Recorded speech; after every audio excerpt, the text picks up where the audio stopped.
হযরত ওমর অর্ধেকটা রাষ্ট্রের বাদশা, অর্ধেকটা পৃথিবীর বাদশা ছিলেন, অর্ধ জাহানের বাদশা। ওনার শাসনামলে আমর ইবনুল আস রাদিয়াল্লাহু তাআলা আনহুকে মিশরের গভর্নর পাঠাইলেন। মিশরের গভর্নর আমর ইবনুল আস রাদিয়াল্লাহু তাআলা আনহু। আর এদিক দিয়ে প্রধান খলিফা হলেন হযরত ওমর ইবনুল খাত্তাব রাদিয়াল্লাহু তাআলা আনহুর শাসনামল চলতেছে। আমর ইবনুল আসের আদালতে একটা বিচার দায়ের করা হলো, মামলা দায়ের করা হলো। এর আগে খ্রিস্টানদের দেশ ছিল ওই রাষ্ট্রটা, রাষ্ট্রপ্রধান ছিল খ্রিস্টান ধর্মের অবলম্ব। খ্রিস্টান ধর্মের মানুষ বিশাল বড় করে একটা যিশু খ্রিস্ট তথা ঈসা আলাইহিস সালামের মূর্তি বানাইছে। মূর্তি বানায় সেই মূর্তির সামনে মাথা নত করে, কারণ খ্রিস্টানরা মনে করে ঈসা আলাইহিস সালাম বুঝে আল্লাহর পুত্র। আর আমার আল্লাহ ডাক দিয়া কয় ক্বালা ইন্নী আবদুল্লাহ। আল্লাহ বলেন লাম ইয়ালিদ ওয়া লাম ইউলাদ, আমার কোনো সন্তান নাই, আমার কোনো আব্বা আম্মাও নাই। সুবহানাল্লাহ। আর খ্রিস্টানরা বলে ঈসা আলাইহিস সালাম আল্লাহর সন্তান, সেও একজন খোদা। তাই যিশু খ্রিস্ট তথা ঈসা আলাইহিস সালামের বিশাল বড় একটা মূর্তি বানায় রাখছে। আমর ইবনুল আস রাদিয়াল্লাহু তাআলা আনহুর আদালতে একটা মামলা দায়ের করা হলো। মামলাটা হলো এদের যিশু খ্রিস্টের যে বিশাল বড় একটা মূর্তি আছে, সেই মূর্তির নাকটাকে যেন ভেঙে ফেলায় দিছে। মামলা হলো মুসলমানের রাষ্ট্র হওয়ার পরও খ্রিস্টানদের এই যিশু খ্রিস্টের ছবি তথা মূর্তির নাকটাকে ভাঙলো। মুসলমানরা যদি চাইতো এই মামলা না নেওয়ার, তাহলে না নিতে পারত। কিন্তু মুসলমান রাষ্ট্রের নিয়ম হলো এমন একটা সুন্দর রাষ্ট্র গঠন করা, যেই রাষ্ট্রে মুসলমানরা যেমন নিরাপদ, খ্রিস্টান হিন্দু নাসারা বৌদ্ধ খ্রিস্টান তারাও এর চাইতে কম নিরাপদ না। মুসলমানের বাড়ি ঘর যেমন নিরাপদ, অমুসলমানের বাড়ি ঘর নিরাপদ। যেরকম সুবহানাল্লাহ।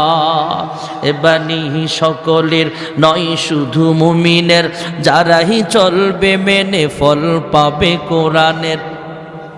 এই দুনিয়া আর সেই দুনিয়া, এই দুনিয়া আর সেই দুনিয়া, শান্তি পাবে তুমি দোজাহানে সমাধান। ঠিক না ঠিক? অনেকে মনে করে মুসলমান রাষ্ট্র হলে, কোরআনের রাষ্ট্র কায়েম হলে মনে হয় অমুসলিমদেরকে মেরে ফেলবে। না, মুসলমানের বাড়িঘর যেমন নিরাপদ, অমুসলমানের বাড়িঘর নিরাপদ। মুসলমানের জান রক্ষার দায়িত্ব যেমন ইসলামী রাষ্ট্র কায়েম হলে মুসলমান সরকারের যেমন দায়িত্ব, আমাদের মতো না। আমরা তো ঘোষণা দেই, কাহারও বিল্ডিং পাহারা দেওয়ার দায়িত্ব আমার না। আর ইসলামী রাষ্ট্র কায়েম হলে, ইসলামী শাসন কায়েম হলে, ইসলামী সরকার বলবে মুসলমানের ঘর যেমন নিরাপদ, জানমাল যেমন নিরাপদ, হিন্দু বৌদ্ধ খ্রিস্টান তাদের জানমালের নিরাপত্তার দায়িত্ব মুসলমান সরকারের। ঠিক না ঠিক বলে? হযরত আমর ইবনুল আস রাদিয়াল্লাহু তাআলা আনহু মিশরের গভর্নর, তিনি মামলা নিলেন। ডাক দিয়া বলে, হ্যাঁ খ্রিস্টান ভাইয়েরা শোনো, হে খ্রিস্টানেরা শোনো, তোমরা যেহেতু যিশু খ্রিস্টের মূর্তি বিশাল বড় আকারে বানাইছো, এবার তার নাক ভাঙ্গা হয়েছে, তোমরা আন্দোলন করিও না, তোমাদের চিন্তার কোনো কারণ নাই। এই খবর মদিনায় পৌঁছিয়া গেল। মদিনার বাদশা দাদা অর্ধেকটা পৃথিবীর বাদশা হলো খলিফাতুল মুসলিমিন ওমর রাদিয়াল্লাহু আনহু। তিনি উল্টা চিঠি লিখলেন, হে আমর ইবনে আস, যে এই মূর্তির নাক ভেঙেছে তার বিচার করা হোক। প্রমাণ সহকারে যে লোকটাই নাক ভেঙেছে তথা মূর্তির ক্ষয়ক্ষতি করেছে তার বিচারের আওতায় আনা হোক। হযরত আমর ইবনুল আস রাদিয়াল্লাহু তাআলা আনহু পুলিশ, আর্মি, র্যাব যত বাহিনী আছে সব বাহিনী লাগায়া দিলেন, তারপরও পাওয়া যায় নাই। কে যিশু খ্রিস্টের মূর্তির নাক ভেঙেছে এর হদিস কোনো পাওয়া যায় নাই। এদিক দিয়ে খ্রিস্টান পাদ্রীরা সহ খ্রিস্টানের অধ্যুষিত এলাকা যেগুলো আছে সেখানে জায়গায় জায়গায় মানুষ আন্দোলন করে, সবাই মিছিল মিটিং করতেছে আর মুসলমানদের বিরুদ্ধে ষড়যন্ত্র করতেছে। এদিক দিয়ে আমর ইবনুল আসের কাছে আইসা বলে, হ্যাঁ মিশরের বর্তমান বাদশা শোনেন, আমরা যিশু খ্রিস্টের পূজা করি, আমরা তাকে মানি খোদা হিসেবে, আপনারা না মানতে পারেন, কিন্তু আমাদের যিশু খ্রিস্টের মূর্তির নাক যে ভাঙছে তাকে দৃষ্টান্তমূলক শাস্তি দেওয়া হোক, তাড়াতাড়ি করে বিচারের আওতায় আনা হোক। আমাদের সন্দেহ হয় মুসলমানরা শত্রুতামি করে মনে হয় আমাদের মূর্তির নাকটা ভেঙে দিয়েছে। হযরত আমর ইবনুল আস রাদিয়াল্লাহু আনহু ডাক দিয়া বলে, মুসলমান ইচ্ছে করে কোনো মূর্তির নাক ভাঙতে পারে না, মুসলমান ইচ্ছে করে কোনো কারণ ছাড়া কোনো অমুসলমানদের বাড়ি ঘর ভাঙচুর করতে পারে না। তাহলে কে করলো? কয় আমি তল্লাশি করতেছি, চিরুনি অপারেশন লাগায়া দিল, গোয়েন্দা লাগায়া দিল, তারপরেও খুঁজে পাওয়া যায় না। এক পর্যায়ে আমর ইবনুল আস রাদিয়াল্লাহু তাআলা আনহু তাদেরকে জানায়া দিলেন, হে খ্রিস্টান পাদ্রীরা শোনেন, আপনারা যেই টাকা খরচ করে, যেই ব্যয়বহুল, যেইভাবে যেই ডিজাইনের মূর্তি বানানো ছিল, সেই ব্যয়বহুল সেই ডিজাইনের এমন সুন্দর করে, এর চাইতে আরো সুন্দর করে আরেকটা মূর্তি আমরা বানায়া দিবার চাই, তারপরও আপনারা এইভাবে গন্ডগোল বাজায় না। খ্রিস্টান পাদ্রী ডাক দিয়া কয়, না না, আমরা এই বিচার মানি না, আমরা বিচারটা চাই, যে ভাঙছে তার বিচার চাই, যে ভাঙছে তার নাক কাটা হবে, নচেত মুহাম্মদের নবীর একটা মূর্তি বানায়া মুহাম্মদের নবীর নাকটা আমরা ভাঙমু। নাউজুবিল্লাহ। আমর ইবনুল আস রাদিয়াল্লাহু আনহু ছিলেন ঠান্ডা মানুষ, তিনি গরম হয়ে গেলেন। ওনার তলোয়ারের খাপের দিকে হাত চলে যায়, এমন গুসা চলে আসছে, আর ডাক দিয়া কয়, এ খ্রিস্টানেরা শোনো, মিশরের বাদশা কিন্তু আমি চাইলে এই মামলা আমি না নিলেও পারি, কিন্তু মুসলমানের অভ্যাস এটা না, আদত এটা না, আখলাক এটা হতে পারে না, তাই তোমাদের মামলা নিলাম।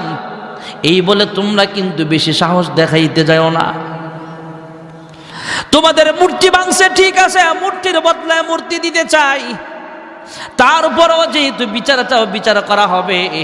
কে ভাঙছে সেই সত্তাই তো, সেই সাক্ষী আমরা পাইলেই বিচার করা হবে, ততদিন অপেক্ষা করো।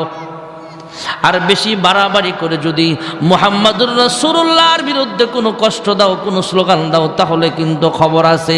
কারণ মুসলমান হলো এমন, আমার নিজেকে গালি দিলে মুসলমান কিচ্ছু বলবো না, আমার আব্বারে গালি দাও আমি কিচ্ছু বলবো না, আমার দাদারে গালি দিলে আমি কিচ্ছু বলবো না, আমার গোষ্ঠীরে বংশের মানুষকে গালি দিলেও আমি কিচ্ছু বলবো না, আমার সন্তানকে গালি দিলেও আমি কিছু বলবো না, আমাকে গালি দিলেও কিচ্ছু বলবো না।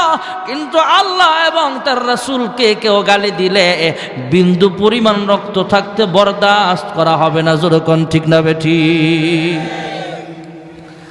হযরত ওমর ইবনুল খাত্তাব ওনার শাসন আমলে মিশরের বাদশা গভর্নর হযরত আমর ইবনুল আস ডাক দিয়া বলে, আমর ইবনুল আস ডাক দিয়া কয়, এ খ্রিস্টানেরা বেশি বাড়াবাড়ি করিও না, এটা ভালো না।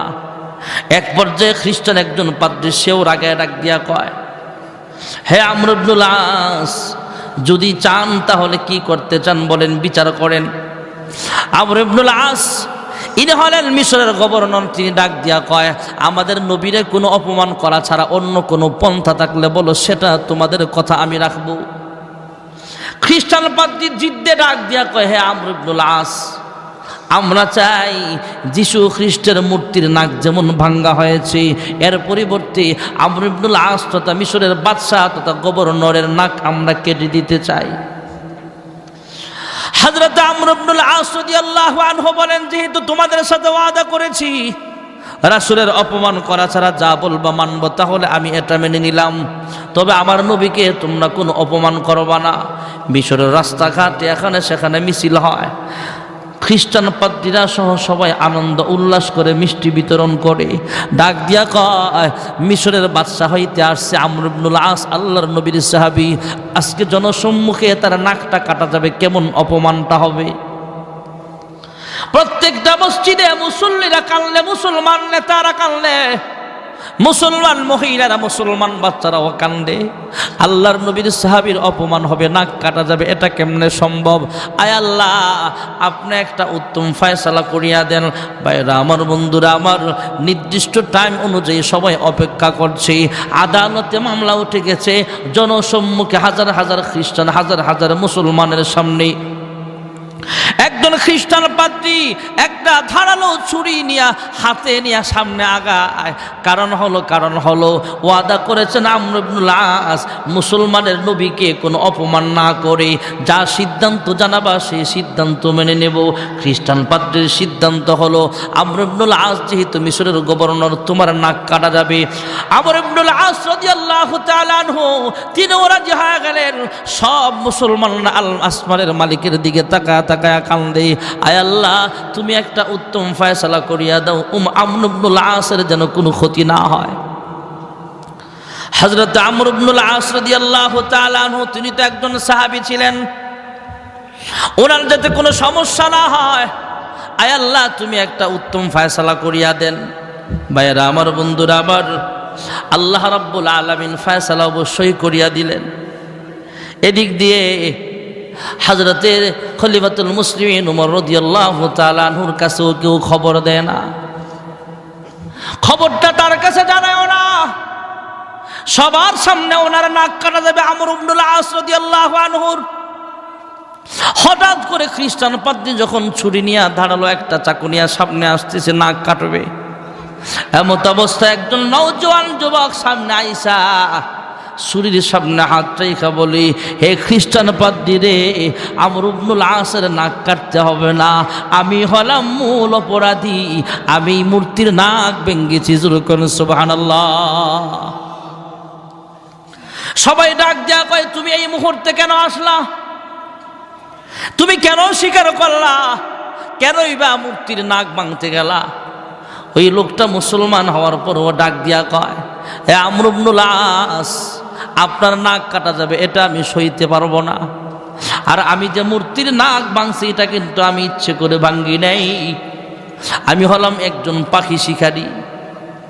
পাখি শিকার করতে গেলে আমার বিশাল মূর্তির নাকের মধ্যে যা পাখি বসছে, আমি নাক ভাঙ্গা ইচ্ছে ছিল না, পাখি শিকার করার জন্য তীর মারছিলাম, পাখি দৌড় মারছে, নাক ভেঙ্গে জমিনে পড়ে গেছে। সুবহানাল্লাহ।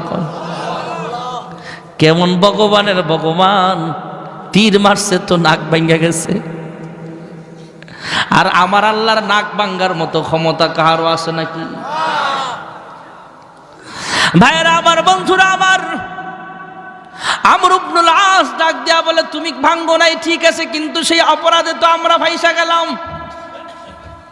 ওই যুবক ডাক দিয়া বলে, হ্যাঁ খ্রিস্টান পাদ্রী রে, মারার শাস্তি দেওয়ার থাকলে আমার নাক কাটো। আমি ইচ্ছে করে তোমার মূর্তির নাক ভাঙ্গি নাই, পাখি শিকার করতে যায় সেখানে তীর লেগে নাক ভেঙে গেছে। আমি ভেবেছিলাম বিষয়টা বুঝি এমনি এমনি মীমাংসা হয়ে যাবে, কেউ খেয়াল করবে না, মূল অপরাধী ধরা না পড়লে এমনি এমনি শেষ হয়ে যাবে। কিন্তু এই বিষয়টা যে এত বড় আকার ধারণ করবে, আমর ইবনুল আসের নাক কাটার সিদ্ধান্ত হবে, সেটা আমি বুঝতে পারি নাই। আল্লাহ যেন আমাকে মাফ করে দেয়। আর তোমরা যদি নাক কাটার থাকে তাহলে আমার নাক কাটো। খ্রিস্টান পাদ্রী ডাক দিয়া বলে, এমন যদি হয় মুসলমানের শাসক, এমন যদি হয় মুসলমান গভর্নর, তাহলে খ্রিস্টান পাদ্রী ডাক দিয়া কয়, মুসলমানের ইসলাম ধর্ম আসলে সত্য ধর্ম। সেই উপস্থিত পাদ্রী সহ হাজার হাজার খ্রিস্টান কালিমা পড়ে মুসলমান হয়ে গেছে। ইসলাম হলো চিরদিনের শান্তি সুখের নিশানা, ইসলাম ছাড়া অন্য সবই জাহান্নামের ঠিকানা। ঠিক না বেঠি? হযরত ওমরের কথা বলছিলাম। ভাইয়েরা আমার, আল্লাহর হাবিবকে মারতে আসছে, মুসলমান হয়ে গেলে আল্লাহর হাবিবকে ডাক দেয়, কই ওগো আল্লাহর হাবিব, এই মুহূর্তে আমার কোন আমলটা একটু জানায়া দেন। কয় আমরা যখন নামাজ পড়বো তুমিও আমাদের সাথে নামাজ পড়বা, চুপি চুপি আমরা নামাজ পড়ি, চুপি চুপি কালিমার দাওয়াত দেই। আমরা গোপনে গোপনে মানুষকে দাওয়াত দেই, প্রকাশ্যে দাওয়াত দিতে গেলে কাফেররা ক্রিটিসাইজ করে, ঠাট্টা বিদ্রুপ করে, জুলুম করে, অত্যাচার করে। হযরত ওমর ডাক দিয়া কয়, ইয়া রাসূলুল্লাহ, ইয়া হাবিবাল্লাহ, আমি ওমর মুসলমান হওয়ার পরেও যদি এইভাবে গোপনে গোপনে কালিমার দাওয়াত দেওয়া লাগে, তাহলে আমি মুসলমান হয়ে কি লাভ? এই মুহূর্ত থেকে নিয়ে প্রকাশ্যে কালিমার দাওয়াত দেওয়া হবে, মক্কায় আজান হবে, আপনার ইমামতিতে আমরা নামাজ আদায় করব। কেউ যদি বাধা দিতে আসে তাহলে আমার ওমর তথা আমি ওমরের তলোয়ার একাই যথেষ্ট। জোরে কোন সুবহানাল্লাহ। মহান আল্লাহ রাব্বুল আলামিন কুদরতি আওয়াজ দেয়া বলে, হ্যাঁ জিব্রাইল, আমার হাবিবের আলোচনা চলতেছে, তুমিও কিছু বলো। জিব্রাইল বলে, হ্যাঁ আমেনা, হে হালিমাতুস সাদিয়া, হে খাজা আব্দুল মুত্তালিব, আপনারা দেখলে আর কয়জন মানুষের চেহারাই বা দেখেছেন? আমি জিব্রাইল আদম হাওয়াকে জান্নাতে বসবাসরত অবস্থায়ও দেখেছিলাম। আপনারা আর কয়জন মানুষের চেহারাই বা দেখেছেন? আমি ইউসুফ পয়গম্বরকে অন্ধকার কূপের ভিতরে আল্লাহর তাসবিহ পড়তে দেখেছিলাম। আপনারা আর কয়জন মানুষের চেহারা দেখেছেন? আমি হযরত ইউনুস পয়গম্বরকে মাছের পেটের ভিতরে আল্লাহর গুণগান গাইতে দেখেছিলাম। আপনারা আর কয়জন মানুষের চেহারাই বা দেখেছেন? আমি হযরত ইব্রাহিম পয়গম্বরকে নমরুদের অগ্নিকুণ্ডের ভিতরে থাকা অবস্থায় আল্লাহর সাথে কথা বলতে দেখেছিলাম। আমি জিব্রাইল হযরত মুসা পয়গম্বরকে তুর পাহাড়ে দাঁড়ায় আল্লাহর সাথে কথা বলতেও দেখেছি। আপনারা আর কয়জন দেখেছেন? আমি জিব্রাইল ঈসা পয়গম্বরকে সশরীরে আসমানে উঠিয়ে নিয়ে যেতে দেখেছিলাম। আদম থেকে ঈসা নবী পর্যন্ত সমস্ত আম্বিয়া আলাইহিমুস সালাম, লক্ষাধিক নবী রাসূল পয়গম্বরের চেহারা দেখলাম, কোটি কোটি মানুষের চেহারা দেখলাম। আমি জিব্রাইল মুহাম্মদ ইবনে আব্দুল্লাহর চাইতে সুন্দর মানুষ আমি জিব্রাইল কোথাও খুঁজে পাই নাই। মহান আল্লাহ রাব্বুল আলামিন কুদরতি আওয়াজ দেয়া বলে, হ্যাঁ আমেনা, তুমিও বলতেছো মুহাম্মদের চাইতে সুন্দর কাউকে দেখো নাই। হে হালিমাতুস সাদিয়া, তুমিও বলতেছো মুহাম্মদের চাইতে সুন্দর কাউকে পাও নাই। হ্যাঁ খাজা আব্দুল মুত্তালিব, তুমিও বলতেছো মুহাম্মদের চাইতে শ্রেষ্ঠ কাউকে দেখো নাই। হ্যাঁ জিব্রাইল, তুমিও বলতেছো মুহাম্মদ ইবনে আব্দুল্লাহর চাইতে সুন্দর মানুষ কোথাও দেখো নাই। দেখবা কিভাবে? আমি আল্লাহ রাব্বুল আলামিন, আমি আল্লাহ হলাম সৃষ্টিকর্তা। আমি আল্লাহ তাআলা মুহাম্মদের চাইতে সুন্দর করে আমি আল্লাহ কাউকেই বানাই নাই। মুহাম্মদ মুস্তাফা জানে খুদা কো, খুদা জানে মুহাম্মদ মুস্তাফা কো। মুহাম্মদ ইবনে আব্দুল্লাহ জন্মগ্রহণ করার সময় অনেক ঘটনা ঘটেছে, সবগুলো বলার সময় নেই ভাইয়েরা আমার। আরবের একটা নিয়ম ছিল, অভ্যাস ছিল, শহরের মহিলারা তাদের শক্তিশালী বাচ্চাগুলোরে তথা তাদের সন্তানগুলোকে শক্তিশালী বানাইবার জন্য গ্রামগঞ্জে পাঠায়া দিত। গ্রামের শক্তিশালী মহিলাদের কাছ থেকে দুধ পান করাইতো, আর গ্রামের পরিবেশে থাইকা শরীরটা হৃষ্টপুষ্ট হইত। পয়গম্বরের দুধ মা হালিমাতুস সাদিয়া বলেন, আমি তায়েফের বনু সাদ গোত্রের অন্যান্য মহিলাদের মতো আমিও রওনা হলাম, মক্কায় গেলাম। ধনী মানুষের বাচ্চাগুলোর কোলে নিয়ে গ্রামে নিয়ে যাব, বিনিময়ে মোটা অঙ্কের টাকা পাবো, মোটা অঙ্কের হাদিয়া তোহফা বেতন ভাতা দেওয়া হবে। হালিমাতুস সাদিয়া বলেন, আমি মক্কায় গেলাম। মক্কায় যাওয়ার সময় আমি ছিলাম সবচেয়ে দুর্বল।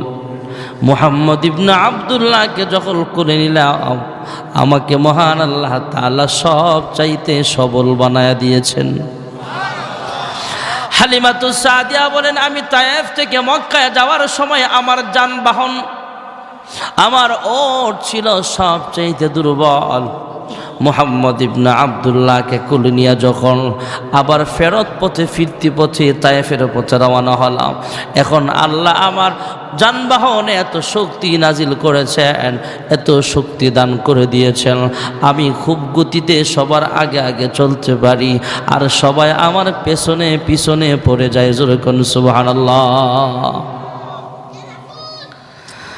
মুহাম্মদ ইবনে আব্দুল্লাহর বয়স যখন আস্তে আস্তে বাড়তেছে ভাইয়েরা আমার, 5 থেকে 6 বছরের মুহাম্মদ ইবনে আব্দুল্লাহ, শিশু মুহাম্মদ মায়ের কাছে কথা বলতে পারে, বাবার কথা বলতে পারে, দাদার সাথেও কথা বলতে পারে।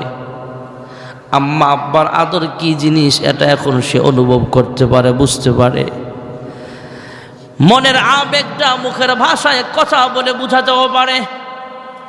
ছোট্ট মানুষ শিশু মুহাম্মদ মায়ের কাছে ডাক দেয়া কয়, আম্মা, আমার আব্বা কই, আমার আব্বার কোলে উঠতে আমার মন চায়। আমার খেলার সাথী, আমার প্রতিবেশী শিশু বাচ্চারা আব্বার কোলে উঠা ঘুরতে যায়, এখানে যায় সেখানে যায়। আমার আব্বা কই? আমার আব্বার কোলে উঠতে আমারও মনটা চায়। সন্ধ্যা বেলা খেলার শেষে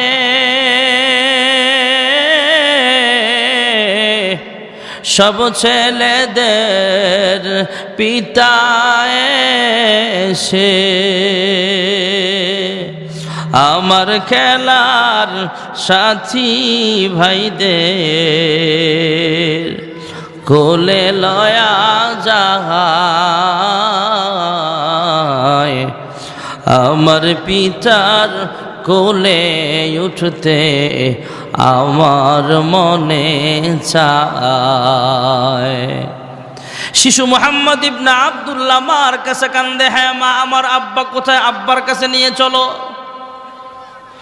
বাচ্চার মুখে, শিশু বাচ্চার মুখে এই কথাগুলো শুই না মা আমেনা ও স্বামীর কথা মনে হয়ে গেছে, তিনিও কান্দে। শিশু বাচ্চা মুহাম্মদ ইবনে আব্দুল্লাহকে আবার নিয়ে গেলেন, চলো তোমার দাদার কাছে নিয়ে যাই।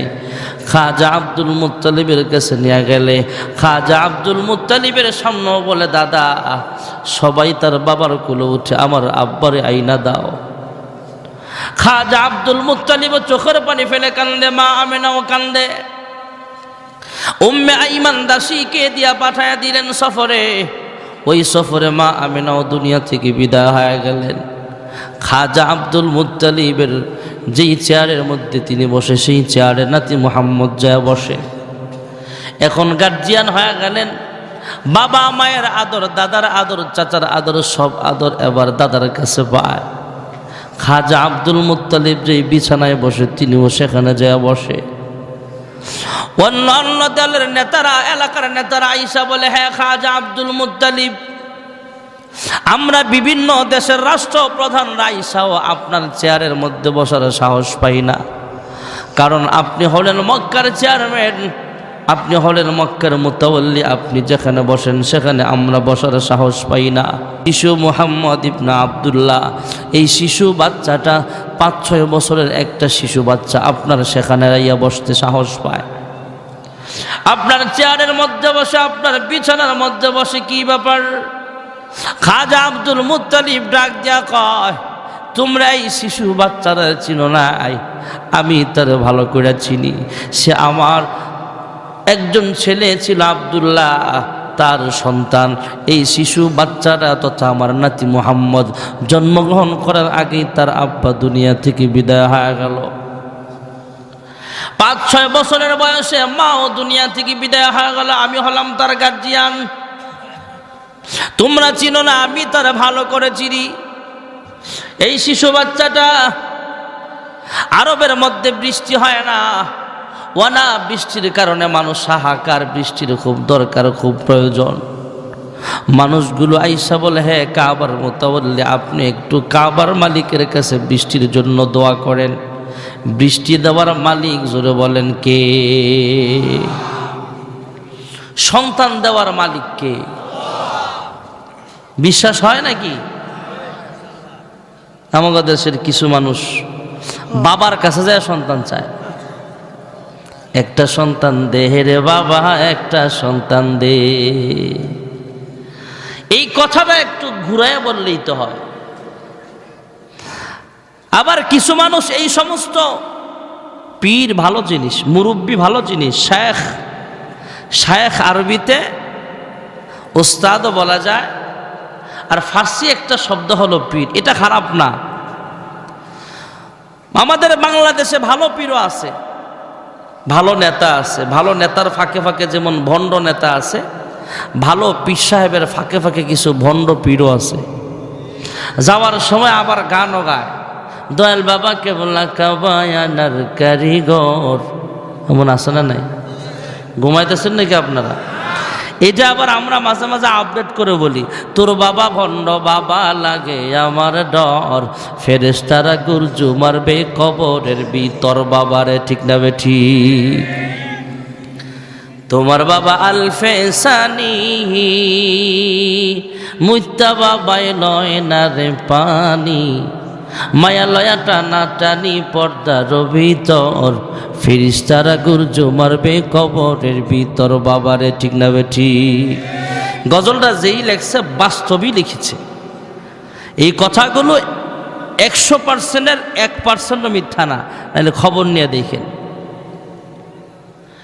আমরা কথাটা একটু আপডেট করে বললেই তো হয়। একটা সন্তান দে হেরে আল্লাহ, একটা সন্তান দে, ঠিক না বেঠি? সন্তান দেওয়ার মালিক কে? বৃষ্টি দেওয়ার মালিক।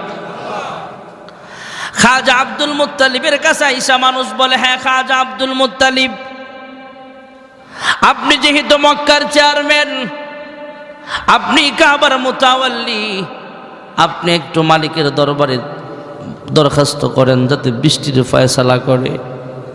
খাজা আব্দুল মুত্তালিব বলেন, আমি এই শিশু নাতি মুহাম্মদ ইবনে আব্দুল্লাহকে কোলে নিয়ে কাবার সামনে চলে গেলাম। কাবার সামনে যায় কাবার গিলাফ ধরে আল্লাহর কাছে কানলাম, হ্যাঁ কাবার মালিক, আমার এই নাতিটা জন্ম থেকে একজন ভাগ্যবান। এর ব্যাপারে যে অনেক কিছু প্রকাশ পাইছে, এর দ্বারা বুঝতে পারলাম সে একটা ভালো শিশু, উত্তম শিশু। আয় আল্লাহ, এই বাচ্চাটার বরকতে তুমি মিষ্টি নাজিল করিয়া দাও। খাজা আব্দুল মুত্তালিব ডাক দিয়া কয়, আমি কাবার মালিকের কাছে এই শিশু মুহাম্মদ ইবনে আব্দুল্লাহকে উসিলা বানায়া দোয়া করলাম, আয় আল্লাহ, এই শিশু বাচ্চাটা একটা বরকতি বাচ্চা, তার বরকতে তুমি বৃষ্টি নাজিল করো। আমি তাকায় দেখি মহান আল্লাহ রাব্বুল আলামিন আসমান থেকে রহমতের বৃষ্টির ফয়সালা করেছে। যেরকম সুবহানাল্লাহ। খাজা আব্দুল মুত্তালিবের কাছে মুহাম্মদ ইবনে আব্দুল্লাহ খুব আদরে বড় হচ্ছে। কয়েক বছর না যেতেই খাজা আব্দুল মুত্তালিব দুনিয়া থেকে বিদায় হয়ে গেল। চাচা আবু তালেব ওনার হাতে সুপর্দ করে দিয়া গেলেন। চাচা আবু তালেব নিজের জানের চাইতেও বেশি ভালোবাসে। মুহাম্মদ ইবনে আব্দুল্লাহর বয়স বাড়তে বাড়তে প্রায় 25-এর কাছাকাছি চলে আসছে। নওজোয়ান যুবক আরবের মানুষগুলো মুহাম্মদ ইবনে আব্দুল্লাহকে খুব ভালোবাসে, মোহাব্বত করে। আমরা যেমন উলামায়ে কেরামদেরকে দাওয়াত দিয়া বাড়িতে নিয়ে যাই, বাড়িতে নিয়ে হুজুরে বসায়া খাওয়াই। আজকে যেই বাড়িতে খাবার খাইলাম, ওনার আব্বা দুনিয়াতে নাই, অনেক সুন্দর পরিবেশে, ঘরোয়া পরিবেশে মজাদার খাবার খাইলাম। আয় আল্লাহ, ওনার আব্বার কবরে তুমিও জান্নাতি খাবারের ব্যবস্থা করো। যেরকম আমিন। আমরা যেমন উলামায়ে কেরামদেরকে দাওয়াত দিয়া ঘরে বসায়া খানা খাওয়াই, আমরা বলি হুজুরের কিন্তু খানার অভাব নাই, হুজুরের লজিং থেকে খানা আছে, বাড়িতেও খানা আছে, খানার কোনো সমস্যা নাই। তারপরেও এক্সট্রাভাবে হুজুরকে দাওয়াত দিয়া ভিআইপি ভাবে আমার বাড়িতে খাওয়াই কেন? হুজুর, আপনি যদি আমার বাড়িতে আসেন, আপনি যেহেতু ওয়ারাসাতুল আম্বিয়া, আপনার কদমের বরকতে আল্লাহ আমার ঘরে রহমত বাড়ায় দিবে। যেরকম সুবহানাল্লাহ। মুহাম্মদ ইবনে আব্দুল্লাহ তখনও নবুয়তি পায় নাই, নবী হয় নাই। বয়স মাত্র 24 থেকে 25 বছর। সব মানুষ তাকে ভালোবাসে, সবাই তাকে মহব্বত করে। দোকানদাররা, ব্যবসায়িক প্রতিষ্ঠানওয়ালারা ব্যবসায়িক প্রতিষ্ঠানের অফিসে নিয়ে তাকে বসায়, কেসের সামনে বসায় আর বলে, হ্যাঁ মুহাম্মদ ইবনে আব্দুল্লাহ, তুমি যেদিন আমার দোকানে আইসা বসো, সেদিন আমার ব্যবসায় বেশি লাভ হয়। সুবহানাল্লাহ, জোরে কন্যা। এদিক দিয়ে আম্মাজান খাদিজাতুল কুবরা রাদিয়াল্লাহু তাআলা আনহা, আরবের ব্যবসায়িকদের মধ্যে একজন স্বনামধন্য ব্যবসায়ী, কয়েকজন বড় বড় বিজনেসম্যানদের মধ্যে একজন হলো মা খাদিজাতুল কুবরা রাদিয়াল্লাহু আনহা। মা খাদিজার বয়স মাত্র 40, পয়গম্বরের বয়স মাত্র 25। আম্মাজান খাদিজা রাদিয়াল্লাহু তাআলা আনহার বান্ধবীর নাম ছিল নাফিসা। নাফিসার একদিন ডাক দেয়া কয়, হ্যাঁ নাফিসা, আমার বয়সটা তো কম হয় নাই, 40-এর কাছাকাছি বয়স চলে আসছে। বাকি জীবনটা আর বিবাহ শাদী বসবো না। আমি কোনো পুরুষকে বিশ্বাস করতে পারি না।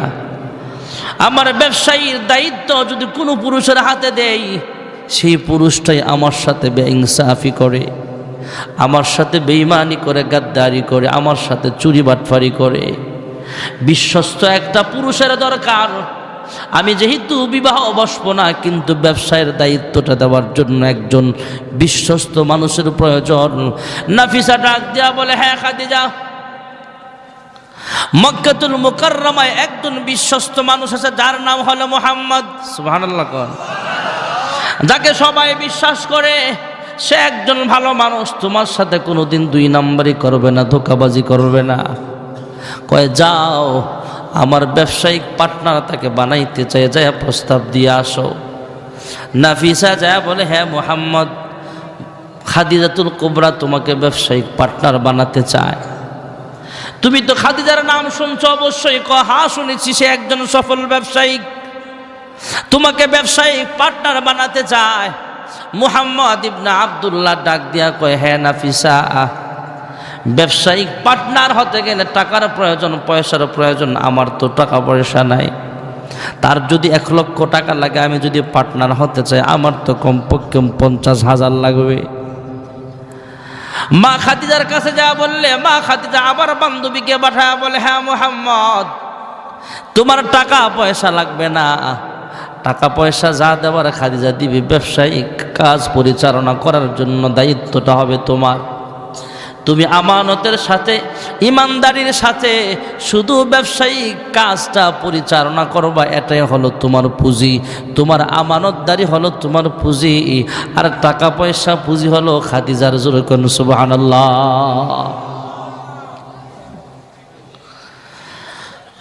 মুহাম্মদ ইবনে আব্দুল্লাহ রাজি হয়ে গেলেন।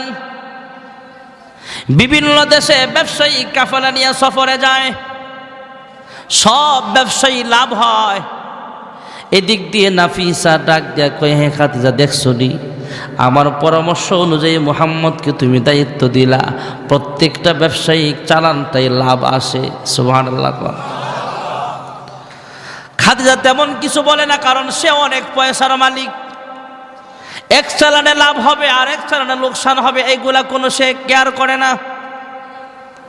হঠাৎ করে একদিন নাফিসা খাদিজার রুমে ডুইকা দেখে আম্মাজান খাদিজাতুল কুবরা রাদিয়াল্লাহু তাআলা আনহা সেজে গুজে বসে আছে। ডাক দিয়া কয়, বান্ধবী, মনে কি রং লাগছে নাকি? এইভাবে সেজে গুজে আসো কেন? এইভাবে তোমাকে অনেক দিন পর্যন্ত সাজতে দেখি না। খাদিজা ডাক দিয়া কয়, দেখতো আমারে কেমন দেখা যায়। কয়, কি ব্যাপার? অনেক দিন পর্যন্ত তুমি এইভাবে সুন্দর করে সাজতে দেখি না, সুন্দর পোশাক পরতেও দেখি না, আজকে কি হয়েছে? তোমার মনে কি জাগছে? কয়, কি আছে আমার মনে, এটা কারোর কাছে প্রকাশ করে কোনো লাভ নাই। কয়, আমি তোমার ঘনিষ্ঠ বান্ধবী, আমার কাছে না বললে আর কার কাছে বলবা? বলি দেখো না। কয়, বলে কোনো লাভ নাই। কয়, বলো না। হে খাদিজা, কি হয়েছে? তোমার মনের মধ্যে প্রেম জাগছে কার জন্য বলো। আম্মাজান খাদিজা ডাক দিয়া কয়, হ্যাঁ নাফিসা, মুহাম্মদ ইবনে আব্দুল্লাহ এমন ভালো মানুষ, বলে কোনো লাভ নাই।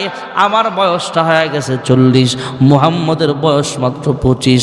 আমার মন চায় আমার জীবন যৌবন সব কিছু মুহাম্মদের হাতে পরিচালনা হোক, এটা আমি চাই। জোরে কোন সুবহানাল্লাহ। শুধু ব্যবসায়িক পার্টনার না, আমার লাইফ পার্টনার বানাতে চাই। সুবহানাল্লাহ। নাফিসা যায় বলে, হ্যাঁ মুহাম্মদ ইবনে আব্দুল্লাহ, খাদিজার ব্যাপারে তোমার কি ধারণা বলো?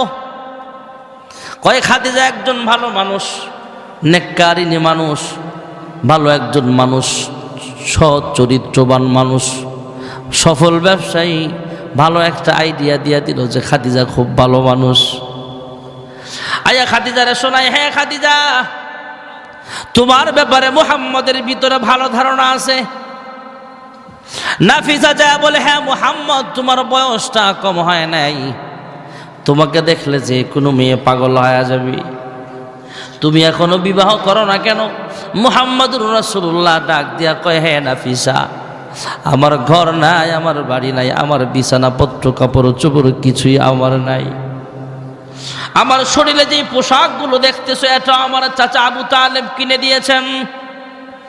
আমি যেই বালিশে মাথা রেখে আরাম করে ঘুমাই, সেই বালিশটাও আমার চাচা আবু তালেব কিনে দিয়েছেন। আমি যেই ঘরে ঘুমাই, সেই ঘরটাও আমার চাচার কেনা ঘর, চাচার ঘরে আমি বাস করি।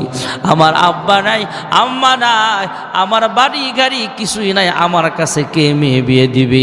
হঠাৎ করে যখন মা খাদিজার প্রস্তাব জানালেন, পয়গম্বর বলে, আমার যেহেতু আব্বা আম্মা নাই, তবে আমার একজন চাচা গার্জিয়ান হিসাবে আছে, আমার চাচার পক্ষ থেকে যা সিদ্ধান্ত হবে তাতেই আমি রাজি। জোরে করুন সুবহানাল্লাহ। কি সুন্দর কথা! আমার কেউ না তো কি হচ্ছে, এলাকার মুরব্বী আছে না, এরা যা সিদ্ধান্ত দিবে আমরা মেনে নেব। আর সমাজের পোলাপাইন, এটা ঠান্ডা গরম দাও ফালে, যখন চাই তখন দিবেন। মুহাম্মদ ইবনে আব্দুল্লাহ বলছে, এই প্রস্তাবে আমি রাজি না, কারণ আমার মুরব্বী যা বলবে তা। আর বর্তমান যুগের পোলাপাইন মা বাপের খবরও নাই, নিজেই বিয়া করে লায়, এমন নাই না? খুলনার মানুষ বালা, এদিকেও আছে, এদেরকে একজনকে হুজুর বাপে জানেও না বিয়া করছে কবে, যখন ছাড়াছাড়ি হয়েছে, তালাক হয়েছে, তখন শুনছে। বিয়া হয়েছে, দুজনের ভিতরে আবার ভালোবাসা হইয়া বিয়া যেমন হয়েছে, 6 মাস পরে আবার ঝগড়া বিবাদ হয়ে একজন আরেকজনের মারামারি ফিডাফিডি, আবার যেভাবে বিয়ে হয়েছে সেভাবে সংসার ভাঙছে। ভাঙ্গার পরে মা বাপে জানছে। এমন আছে না নাই? মুহাম্মদ ইবনে আব্দুল্লাহ বলে, না, আমার পক্ষে সিদ্ধান্ত নেওয়া সম্ভব না, আমার চাচারা আছে। চাচা আবু তালেব সব দিকে বিবেচনা করে ব্যবসায়িক বিজনেসম্যান মহিলা খাদিজাতুল কুবরা রাদিয়াল্লাহু আনহা, যদিও 40 বছরের, কিন্তু সাজুগুজু করলে ভাইয়েরা আমার এমনিও আম্মাজান খাদিজা যেহেতু আমাদের আম্মাজান, তার ব্যাপারে বেশি কিছু বলা ঠিক না। ভাইয়েরা আমার, বন্ধুরা আমার, শুধু এতটুকু বলা যাবে, আম্মাজান খাদিজা যদিও বয়সটা 40 হতে পারে, কিন্তু 40 বছরেও যদি তৎকালীন জামানায় বিশ্ব সুন্দরী প্রতিযোগিতা দেওয়া হতো, তাহলে বিশ্বের তৎকালীন জামানায় সবচেয়ে সুন্দর দেখা যেত আমাদের আম্মাজানকে। জোরে কোন সুবহানাল্লাহ। আরবের মধ্যে সবচেয়ে সুন্দরী মহিলা ছিল আম্মাজান খাদিজাতুল কুবরা রাদিয়াল্লাহু তাআলা আনহা। আল্লাহর হাবিবের সাথে বিবাহ পড়ায়া দিলেন, সব দিকে বিবেচনা করে চাচা আবু তালেব বিবাহ পড়ায়া দিলে, বয়সটা বাড়তে বাড়তে যখন 35-এর কাছাকাছি চলে আসছে, আরবের মধ্যে একটা ঘটনা ঘটে গেল। ভাইয়েরা আমার, আরবের মানুষ পুরাতন মসজিদটা ভাঙ্গা নতুন করে মসজিদ নির্মাণ করা হবে। মক্কাতুল মুকাররমার পুরাতন দেওয়ালগুলো ভেঙে নতুন করে মসজিদ বানানো হবে। মসজিদের কাজের সুবিধার্থে হজরে আসওয়াদ পাথরটা সরাইয়া অন্যত্র রাখা হয়েছে। এবার মসজিদের কাজ পরিপূর্ণ হওয়ার পর, সংস্কারের কাজ কমপ্লিট হওয়ার পরে, কোন দলের নেতারা এই পাথরটা যথা স্থানে রাখবে, কে পুনরায় উদ্বোধন করবে, এই নিয়ে মানুষের ভিতরে মারামারি। কেউ কেউ বলেন আমরা রাখবো কারণ আমরা মক্কার কাছের মানুষ, আমাদের হক বেশি যেহেতু আমরা প্রতিবেশী। আরেক দল বলে না না, আমরা রাখবো কারণ আমাদের ভোটার সংখ্যা বেশি, আমাদের ভোটার সংখ্যা বেশি, আমাদের জনসংখ্যা বেশি, আমাদের লাঠির জোর বেশি। আরেক দল বলে না না, আমরা রাখবো কারণ আমরা ক্ষমতাসীন দলের নেতা, আমাদের সাথে পুলিশ আছে, র্যাব আছে, আর্মি আছে, আমরা রাখবো। এমন মারামারি আমাদের সমাজেও নাই নাকি আছে? হঠাৎ করে একজন মুরব্বী ডাক দেয়া কয়, থামো, তোমরা ঝগড়া বিবাদ করিও না, মাথা ফাটাফাটি কইরো না, মারামারি করে কোনো লাভ নাই। আমাদের মধ্যে সবচাইতে ভালো মানুষ যিনি, তিনি যা সিদ্ধান্ত দিবে আমরা তাই মেনে নেব। জোরে কোন সুবহানাল্লাহ। একজন যুবক দাঁড়ায় বলে, হ্যাঁ চাচা, আপনার কথা আমরা মানলাম, তবে ভালো মানুষ কই পামু? কয় অমুক মসজিদে একজন ভালো মানুষ আছে, সামনের কাতারের মুসল্লি। আর একজন ডাক দেয়, কয় চাচা আপনি ভালো মানুষ আর খুঁজা পাওন নাই। কয় কি হয়েছে? কই যে মুরব্বীর কথা কইতেছেন উনি তো 20 লাখ টাকা সুদে লাগায় রাখছে। এমন আছে না? না, আমার এক মুসল্লি অনেকদিন আগে, 11-12 সালের কথা, একদম সামনের কাতারের মুসল্লি, হজ করে আসছে, নফলও পড়ে, মাঝে মাঝে নফল পড়তে আমি দেখেছি। কিন্তু ভেজাল হইল, সাইস্ট হলো বইলে চেয়ারম্যান ভালো না, মেম্বার ভালো না, লাস্টে হুজুরও ভালো না, এমন কিছু লোক আসেনিও।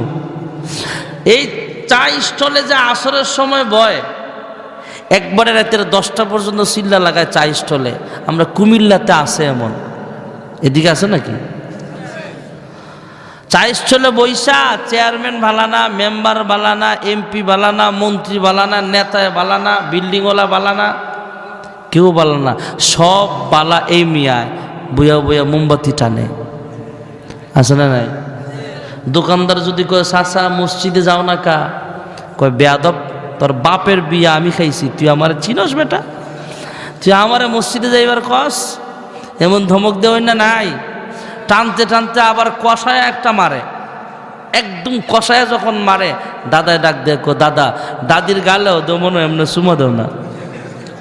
কই ফাঁকনা, তুই এটার মজা কি বুঝবি, এটার নাম হলো শোক টান। এমন জোরে টানে বিড়ি গলার রক যায় যে ছিড়ি, এমন জোরে টানে বিড়ি গলার রক যায় যে ছিড়ি, বুড়ার মুখে বিড়ির গন্ধ, বুড়ির ভাবনা নাই, বুড়া বিড়ি খায় টিভি চায় জোয়াও খেলায়, বুড়া বিড়ি খায়। বয়স তার 70-80, মরার চিন্তা নাই, বয়স তার 90-80, মরার চিন্তা নাই, বুড়া বিড়ি খায় টিভি চায় জোয়াও খেলায়, বুড়া বিড়ি খায়। ঠিক না বেঠি? হুজুর এটা না খাইলে তো আমার পেট ক্লিয়ার হয় না। সকালবেলা মানুষ টয়লেটে যাওয়ার সুন্নত হইল মাথা ঢাইকা, মুখটুক ঢাইকা মানুষ টয়লেটে যায়, আর এই বেচারা একটা মোমবাতি ধরায় বাথরুমে যায়, নাইলে বলে ফ্যাটটাই ক্লিয়ার হয় না। এটা তো বাথরুমের খানা।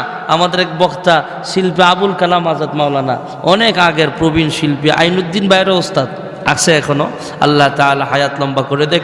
উনি বলতেন যে, আমি বয়ান শুনছি অনেকবার ওনার, যে বিড়িটা হইল ইন্টারন্যাশনাল টয়লেট ফুডস। বেশি করে খাইয়েন, বেশি করে খান। যে বিড়ি খায়, রাগ করেন না, যে বিড়ি খায় বউ পছন্দ করে না। সকালবেলা ঘুম থেকে বিড়িখর যখন উড়ে, সিগারেট যারা খায় যখন উড়ে, রাগ করেন না, রাগ করেন এমন রাগ, আজকের থেকে খাওয়া ছেড়ে দেন, রাগ করে, এটা রাগ। এমন রাগ লাভ নাই, হুজুরের লোকে রাগ করে যে কালকে আবার ধরাইবেন। বউ পছন্দ করে না, ঘুম থেকে উঠার পরে বেশি না, আপনার মুখটা বন্ধ করে যে বিড়ি খায় ওনার মুখের কাছে নাকটা লাগায় দেখেন, কেমন যে গ্রান্ডা আয়ে দেখেন। এই জন্যে চা স্টলে বৈশা বৈশা, এখানে বৈশা বৈশা আড্ডা না মাইরা, এই সময়টা আপনি মসজিদে কাটান, আব্দুল কাদের জিলানী হয়ে যাবেন। ঠিক না বেঠিক? জোরে বলেন। যে এই সময় মানুষ আড্ডায় কাটায়, এই সময়টা ইবাদতে কাটান। ও মা, ও বোন, তোমরা যে একসাথে বৈশা বৈশা পান খাও, চা খাওয়ার আড্ডা মারো, এই আড্ডা যতক্ষণ মারো, এই আড্ডা না মাইরা জিকির করো, তাসবিহ পড়ো, ইবাদত করো, নামাজ পড়ো, রাবিয়া বস্তির মতো ওলি হয়ে যাইবা। ঠিক না বেঠিক? বলো।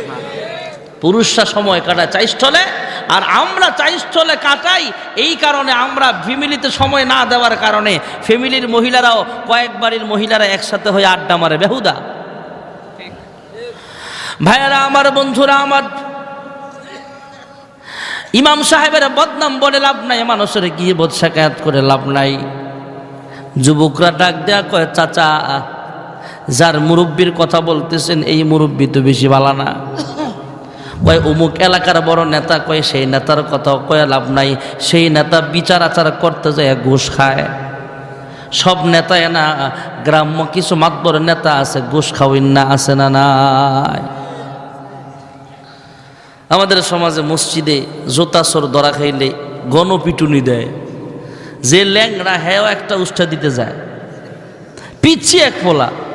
আজকে এক ডাকাতে চোর ধরা খাইছে, আমি চোর দেখি নাই, পোলা পানে দৌড়াদৌড়ি শুই না, জিগিয়ে দিছি কি হয়েছে, চোর ধরা খাইছে, পিচ্ছি বলা। হ্যাঁ, সরে যদি একটা থাপড়া দেয়, হ্যাঁ ঘুরে গাঙ্গ পড়বো, ঠিক না? হ্যাঁ হুজুর, আমিও একটা লাত্তি দিছি। কারবার দেখছেন? আর আমাদের দেশে অনেক চোর আছে, বিলাসবহুল এসি রুমের ভিতরে বৈশা কলমের খোঁচায় জনগণের রক্ত আর ঘামের পয়সা চুরি করে, এমন আছে না নাই? দুর্নীতির ওই আখড়ায় বসে জাহির করে জ্ঞান, দুর্নীতির ওই আখড়ায় বসে জাহির করে জ্ঞান, কলম দিয়ে কামায় টাকা আবার ধরে সাধুর ভান, ওরা শিক্ষিত শয়তান, ওরা শিক্ষিত শয়তান। ঠিক না বেঠি? মুরব্বী ডাক দেয়া কয়, অমুক নেতা কয়, হুজুর এই নেতা ভালো না, এই নেতা ভালো না, সেই নেতা ভালো না, ভালো কে? আর একজন ডাক দেয়া কয়, সকালবেলা ফজরের সময় সবাই আমরা মক্কায় আসব, সবার আগে যে মসজিদে হারামে প্রবেশ করবে সে হলো সমাজের সবচেয়ে ভালো মানুষ। আর জোরে কর। চতুর্দিক থেকে সকালবেলা মানুষ ভিড় জমাইছে মক্কায়। আয়েশা দেখে সবার আগে যিনি আসছেন তিনি আর কেউ নয়, খাজা আব্দুল মুত্তালিবের নাতি মুহাম্মদ ইবনে আব্দুল্লাহ। জোরে কোন সুবহানাল্লাহ। সবাই একমত, এই মানুষটা ঘুষ খায় না, সুদ খায় না, পরের জমিন দখল করে না, চুরি করে না, বাটপারি করে না। এই মানুষটা যদিও তখনও নবী হয় নাই, কিন্তু সবাই একমত যেহেতু সবার আগে মসজিদে আসছে আর আমরা এই লোকটার ব্যাপারে কোনো খারাপ রেকর্ড নাই, সবাই যাকে ভালো বলে জানি, আবার এই লোকটা যেহেতু আমাদের কথা অনুযায়ী তথা আমাদের ধারণা অনুযায়ী সবার আগে যেহেতু মসজিদে আসছে, অতএব এই লোকটা ভালো মানুষ। মুহাম্মদের কাছে যায় বলে, হ্যাঁ মুহাম্মদ, আমরা একটা পেছের ভিতরে পড়ে গেছি, সমস্যার ভিতরে পড়ে গেছি। কি সমস্যা বলেন? মক্কাতুল মুকাররমার দেওয়ালটা পুরাতন হয়ে গেলে এই দেওয়ালটা পুনরায় ভেঙে নির্মাণ করা হবে। কাজের সুবিধার্থে হজরে আসওয়াদ পাথরটা সরাইয়া রাখা হয়েছিল। এবার এই পাথর কোন দলের নেতারা আবার স্থানে রাখবে, এই নিয়ে আমাদের ভিতরে মারামারি ঝগড়া বিবাদ শুরু হয়ে গেছে। হ্যাঁ মুহাম্মদ, তোমরা আমাকে আমির মানলাম, আমরা তোমাকে আমির মানলাম, আমরা তোমাকে সভাপতি মানলাম, আমরা তোমার নেতা মানলাম, এই সমস্যার সমাধানটা তুমি করিয়া দাও। সুবহানাল্লাহ। মুহাম্মদ ইবনে আব্দুল্লাহ বড় একটা চাদর বিছালেন, এই চাদরের মাঝখানে পাথরটা রাখলেন। সুবহানাল্লাহ। কি সুন্দর একটা সমাধান।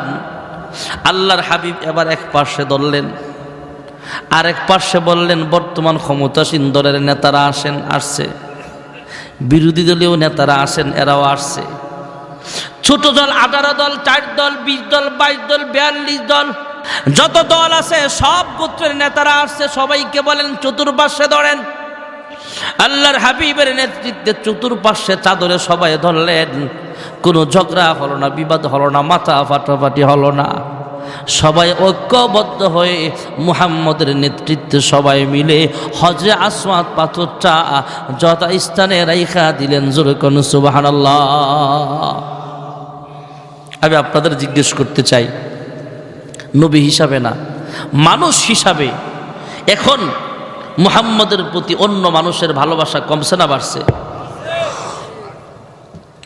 নবী হিসাবে না, নেতা হিসাবে, নেতৃত্ব হিসাবে, মানুষ হিসাবে, আমানতদারের হিসাবে, বিশ্বস্ত, ইমানদারিতা, সব কিছুর ক্ষেত্রে যা বলেন, ভালোবাসা হোক, বিশ্বস্ততা হোক, আমানতদারি হোক, সব দিক থেকে মানুষের মোহাব্বত কমছে না আরো বাড়ছে?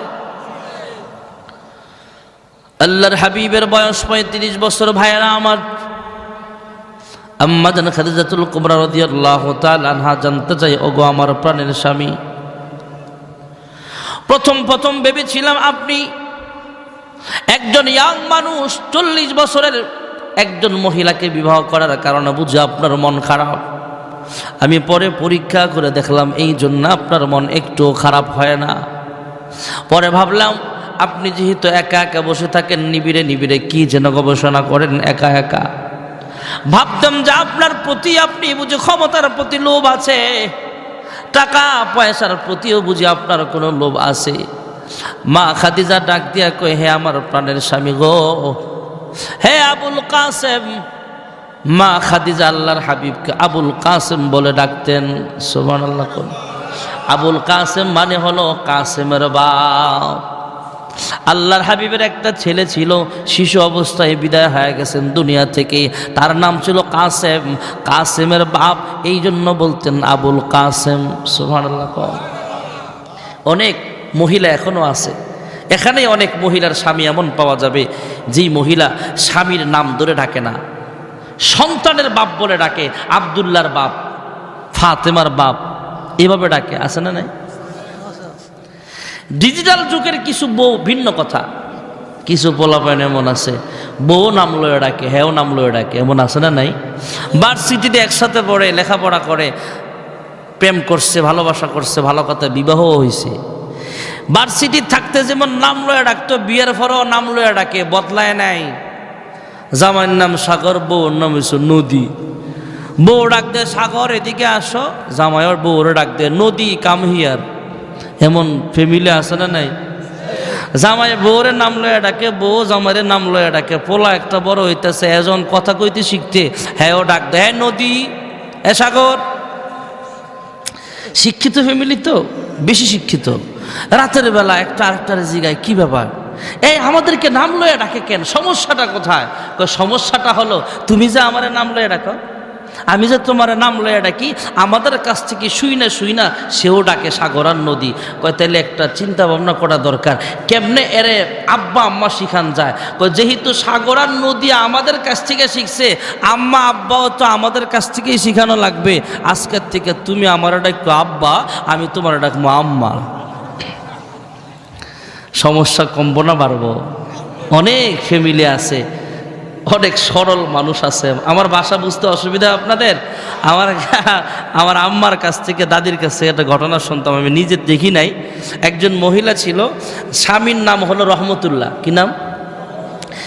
এখনো অনেক মহিলা আছে, বুড়া মানুষ, জীবনও আপনি জামাইয়ের নাম মুখে দাবার করতে পারতেন না। আপনার যদি ইমিগ্রেশনও যায়, জামাইয়ের নাম কইতো না।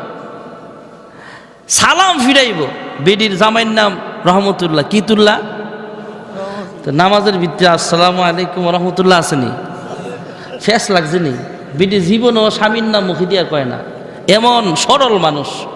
সালাম তো ফিরাই তুই, বিডি রহমতুল্লাহ বলবে না, বিডি সালাম ফিরায় আসসালামু আলাইকুম আমগো ঘরের হিলায়, আসসালামু আলাইকুম আমগো ঘরের ইলা।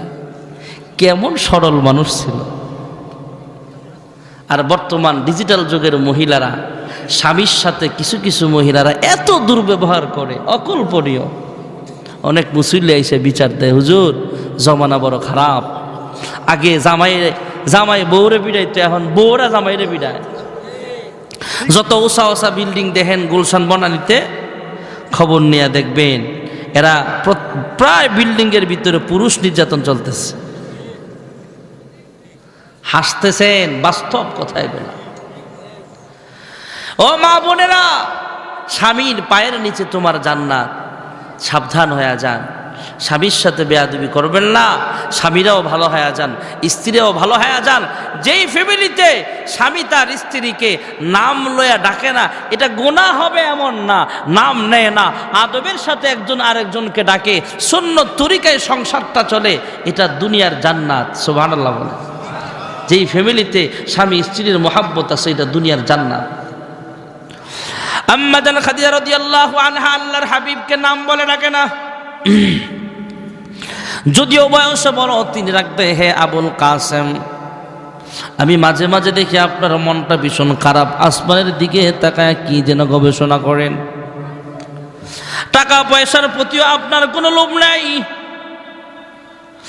দুনিয়ার ভালোবাসার প্রতিও আপনার কোনো লোভ নাই, কিন্তু আপনি কি নিয়ে গবেষণা করেন, কি হয়েছে আপনার? মুহাম্মদ ইবনে আব্দুল্লাহ ডাক দিয়া কয়, হ্যাঁ খাদিজা, আমার মন চায় আমি ওই যে উঁচা একটা পাহাড় দেখা যায়, পাহাড়ের উপরে বৈশা বৈশা একা একা রবের তালাশে ধ্যানমগ্ন অবস্থায় সময় কাটাই। জোরে কোন সুবহানাল্লাহ। মা খাদিজা ডাক দিয়া কয়, হ্যাঁ আবুল কাসেম, আপনি সংসার নিয়ে পেরেশান হতে হবে না, সন্তান আদি নিয়ে পেরেশান হতে হবে না, সংসারের আমানত নিয়ে পেরেশান হতে হবে না। সংসারের আমানতের দায়িত্বটা আমার কাঁধে বহন করে নিলাম, সন্তান লালন পালন খাবার দাবারের দায়িত্বটাও আমার, সাংসারিক কোনো ঝামেলা আপনার পোহাতে হবে না। আপনি যান ওই পাহাড়ের উপরে বৈশা বৈশা মালিকের ধ্যানে সময় কাটায় দেন। যেরকম সুবহানাল্লাহ। মুহাম্মদ ইবনে আব্দুল্লাহ সমতল থেকে 2500 ফুট উঁচা পাহাড় জাবালে নূর, সেখানে বসে ধ্যানমগ্ন অবস্থায় সময় কাটায়। এদিক দিয়ে আম্মা জান খাদিজাতুল কুবরা রাদিয়াল্লাহু তাআলা আনহা সন্তানদেরকে খাবার খাওয়ায়, ঘর গুছালেন। আবার নিজে যখন খাবারের প্লেট সামনে নিয়ে বসে গেল, আম্মা জান খাদিজাতুল কুবরা রাদিয়াল্লাহু তাআলা আনহা মুখে দিয়া খাবার পেটে যায় না, প্লেট সামনে নিয়ে বসছে। আর মনকে বলে, হ্যাঁ মন, তোমার মতো এমন এমন ভালো স্বামীটাইকে পাহাড়ের উপরে রাইখা, তোমার মতো এমন ভাগ্যবান মহিলা নাই সমাজের ভিতরে, সবচাইতে ভালো মানুষ মুহাম্মদ। এমন ভালো স্বামীটাকে একা একা না খাওয়ায় পাহাড়ে বসায় রাখলা। তিনি তো মালিকের ধ্যানমগ্ন অবস্থায় সময় কাটা, আর তুমি স্বামীরে না খাওয়ায়া তুমি একা একা খাইতেছ। যেরকম সুবহানাল্লাহ। এটা হতে পারে না। অনেক মহিলা এখনো আছে, স্বামী আসবে 2 ঘন্টা পরে তখন খাবে, এমন আছে না? অনেক মহিলা এমন আছে এখনো রান্না করছে, রান্নার পরে কেমন সরল মানুষ, স্বামী আসবে রাতে, সে তো দুপুরের খাবার খেতে হবে। রান্না যে পাতিলায় ভাত রাঁধছে, পাতিলার উপরের অংশটা একটা চামচ দিয়ে আলাদা একটা পাতিলায় রেখে দেয়। এটারে আগ ভাত কয়। প্রথম ভাতটা স্বামীরে খাওয়াবে। কি মোহাব্বত! সুবহানাল্লাহ। বর্তমান যুগের অনেক মহিলারা এটা করবে তো দূরের কথা, রান্নার সময় কয় নিজের ব্যাটারি আগে সাজ দিয়া লই, গোস্ত রাঁধছে 2 কেজি, আছে 1 কেজি, কি হয়েছে লবণ টেস্ট করতে করতে 1 কেজি খাই লিস। আম্মা জান খাদিজাতুল কুবরা রাদিয়াল্লাহু তাআলা আনহা আবুল কাসেম দাদা মুহাম্মদ ইবনে আব্দুল্লাহ পাহাড়ের উপরে সময় কাটায়। মা খাদিজা পেটে খাবার যায় না, 2500 ফুট উপরে যায় মুহাম্মদ ইবনে আব্দুল্লাহর জন্য খাবার সরবরাহ করতেন। যেরকম সুবহানাল্লাহ। ভাইরা আমার, বন্ধুরা আমার, রহমত আলম নবীর বয়স প্রায় 40-এর কাছাকাছি চলে আসছে।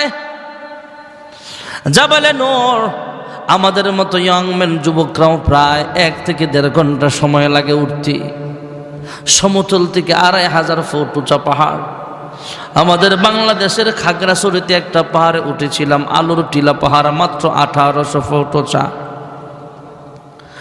আল্লাহর হাবিব হিজরতের রাতে যে পাহাড়ে আশ্রয় নিয়েছিলেন, আত্মগোপন করেছিলেন, সেটা হলো প্রায় 5500 ফুট উঁচা, 5413 ফুট উঁচা। যেরকম সুবহানাল্লাহ। আর যেই পাহাড়ে সর্বপ্রথম কোরআন অবতীর্ণ হয়েছে জাবালে নূর, ওই পাহাড়টা সমতল থেকে 2500 ফুট উঁচা। জিব্রাইল আমিন আগমন, তিনি আয়েশা বলে, ইকরা ইয়া মুহাম্মদ। পয়গম্বর অস্বীকার করলেন, মা আনা বিকারিন, তুমি একটা পড়া পড়তে বলবা আমি পড়ব, আমি কিন্তু সেই মানুষ নই। পড়তে অস্বীকার করলেন, কারণ আল্লাহর হাবিব দুনিয়ার কোনো শিক্ষকের কাছে পড়ে নাই। তবে আল্লাহর হাবিব বলেন, উতিতুল ইলমাল আউয়ালিন ওয়াল আখিরিন, দুনিয়ার কোনো শিক্ষা প্রতিষ্ঠানে আমি শিক্ষা গ্রহণ করি নাই, আমি কোনো উস্তাদের কাছে পড়ি নাই। তবে আউয়াল থেকে আখির পর্যন্ত, যুগের তথা পৃথিবীর শুরু থেকে শেষ পর্যন্ত সব ইলম আল্লাহ আমার অন্তরে ঢেলে দিয়েছে। বুইস্তু মুআল্লিমা, আমি যদিও কারো কাছে পড়ি নাই, তবে দুনিয়ার সব মানুষের উস্তাদ তথা আমার আল্লাহ শিক্ষক হিসেবে পাঠাইছে। যেরকম সুবহানাল্লাহ। আবার বলেন, ইকরা ইয়া মুহাম্মদ, পয়গম্বর একই জবাব দেয়, মা আনা বিকারিন। জিব্রাইল আবার বলেন, ইকরা ইয়া মুহাম্মদ, পয়গম্বর একই জবাব দেন, মা আনা বিকারিন।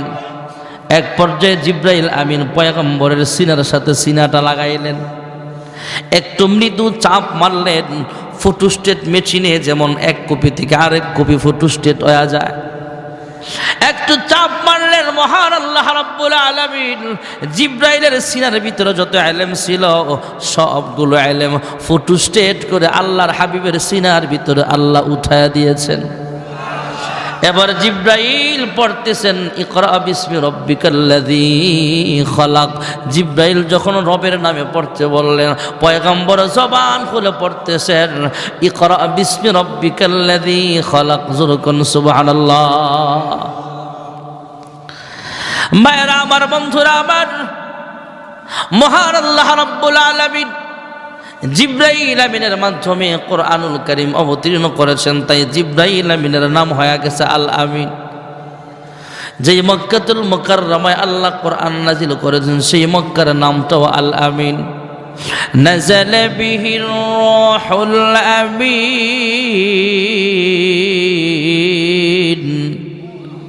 আর মুহাব্বতে আল্লাহু আকবার, আর জোরে আল্লাহু আকবার। যে মক্কাতুল মুকাররমায় সর্বপ্রথম কোরআন অবতীর্ণ করেছেন, যে মক্কায় এমন একটা ঘর আছে যে ঘরের দিকে তাকায়া থাকলো আমলনামায় সব লেখা হয়। এমন একটা ঘর, যেই ঘর সরাসরি সামনে রাইখা 1 রাকাত নামাজ আদায় করলে অন্যত্র 1 লক্ষ রাকাত নামাজের সব লেখা হয়ে যাবে। এমন একটা ঘর যেখানে আছে, যেখানে সর্বপ্রথম কোরআন অবতীর্ণ করা হয়েছে, যে এলাকায় আল্লাহর হাবিবকে আল্লাহ পাঠিয়েছেন, যে এলাকার নামটা আল আমিন। যুরকুন সুবহানাল্লাহ। والتين والزيتون وطور سينين وهذا البلد الأمين। জিব্রাইলের নাম হয়ে গেল আল আমিন, মক্কাতুল মুকাররমার নামটাও হয়ে গেল আল আমিন। যে হাবিবের কাছে আল্লাহ কোরআন নাজিল করেছেন সাহেবে কোরআন, সেই সাহেবে কোরআনের নামটাও আল আমিন। যুরকুন সুবহানাল্লাহ। ইয়া মুহাম্মদ জগত উজালা, ইয়া মুহাম্মদ জগত উজালা, কমলি ওয়ালা তোমারি নাম, মদিনা ওয়ালা তোমারি নাম। এই পৃথিবীর নামেরি ঢঙ্কা, এই পৃথিবীর নামেরি ঢঙ্কা, সবারি সেরা তোমারি নাম, কমলি ওয়ালা তোমারি নাম।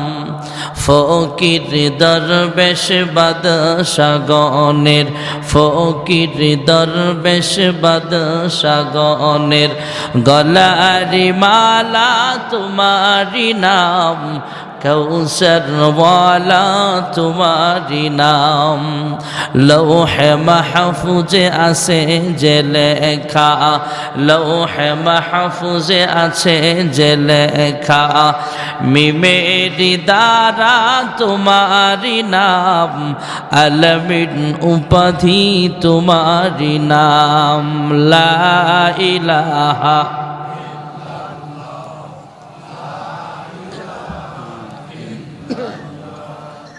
লা ইলাহা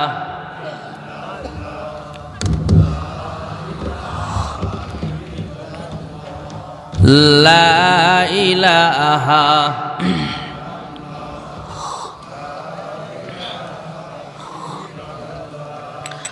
লা ইলাহা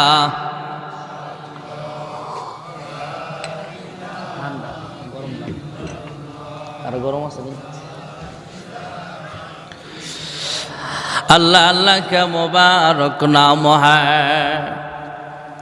अल्लाह अल्लाह का मुबारक नाम है, अल्लाह अल्लाह आशिकों का काम है। मन गुंजम दर ज़मीन व आसमां, लेके गुंजम दर क़ुलूबे मोमिना।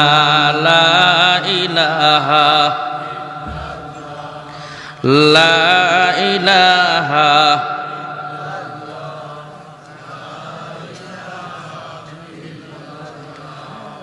লা ইলাহা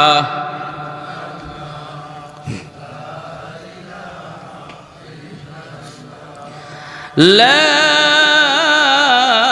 ইলাহা ইল্লাল্লাহু মুহাম্মাদুর রাসূলুল্লাহ সাল্লাল্লাহু আলাইহি ওয়াসাল্লাম। আল্লাহর হাবিব রাহমাতুল লিল আলামিন আনুষ্ঠানিকভাবে নবুয়তি পাওয়ার পর ঘরোয়া পরিবেশে কালিমার দাওয়াত দিতে লাগলেন। কারণ নিজের কাছের মানুষটা যদি নবী হিসেবে না মানে তাহলে দূরের মানুষরা কেমনে মানবে? ঘরের বউ যদি নেতারে ভোট না দেয় তাহলে কেমন নেতা হলেন আপনি? আমাদের দেশে অনেক নেতা আছে বউ নিজেও তারে ভোট দেয় না, এমন আছে না? নাই।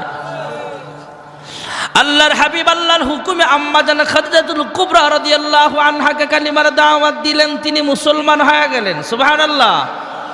আল্লাহর হাবিব জানতে চায়, হ্যাঁ খাদিজা, মানুষের কাছে যদি কালিমার দাওয়াত নিয়ে যায় তাহলে মানুষ আগে নবুয়তির প্রমাণ চাইবে, প্রমাণ পাওয়ার পরে চিন্তা ভাবনা করবে মুসলমান হবে কি না হবে। কিন্তু তুমি কোনো চিন্তা ভাবনা করলে না, এমনি সিদ্ধান্ত নিয়ে নিলা, ফিকির করলে না, ভাবলেও না, নবুয়তির প্রমাণটাও চাইলে না, কি ব্যাপার? আম্মা জান খাদিজাতুল কুবরা রাদিয়াল্লাহু তাআলা আনহা ডাক দিয়া কয়, ওগো আল্লাহর হাবিব, ওগো আমার প্রাণের স্বামী গো, মানুষ প্রমাণ চায়, প্রমাণ পাওয়ার পরে ইচ্ছে হলে মুসলমান হবে, ইচ্ছে না হলে মুসলমান না হবে। আর আমি খাদিজা বহু আগে থেকেই প্রমাণ নিয়ে বসে আছি, আপনি কখন বলবেন নবুয়তি লাভ করেছেন, আর আমি খাদিজা কালিমা পড়ে মুসলমান হয়ে যাব। ভাইয়েরা আমার, বন্ধুরা আমার, আল্লাহর হাবিব রাহমাতুল লিল আলামিন কাছের মানুষগুলোর কালিমার দাওয়াত দেয়।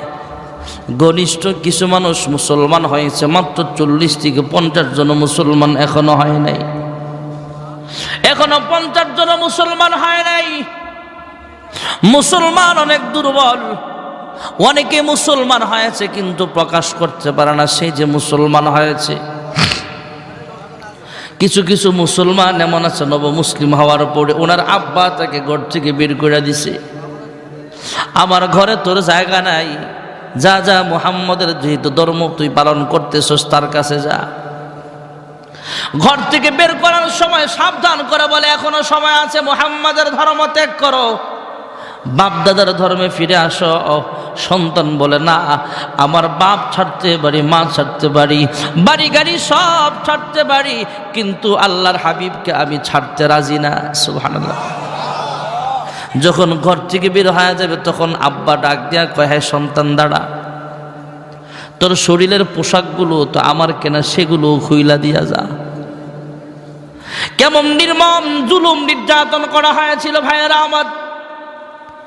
মুসলমানের বাড়ি ঘর ভাঙচুর করা হয়, নবা মুসলিম কেউ থাকলে কাফেররা জানতে পারলে তার উপরে জুলুম করে, অত্যাচার করে।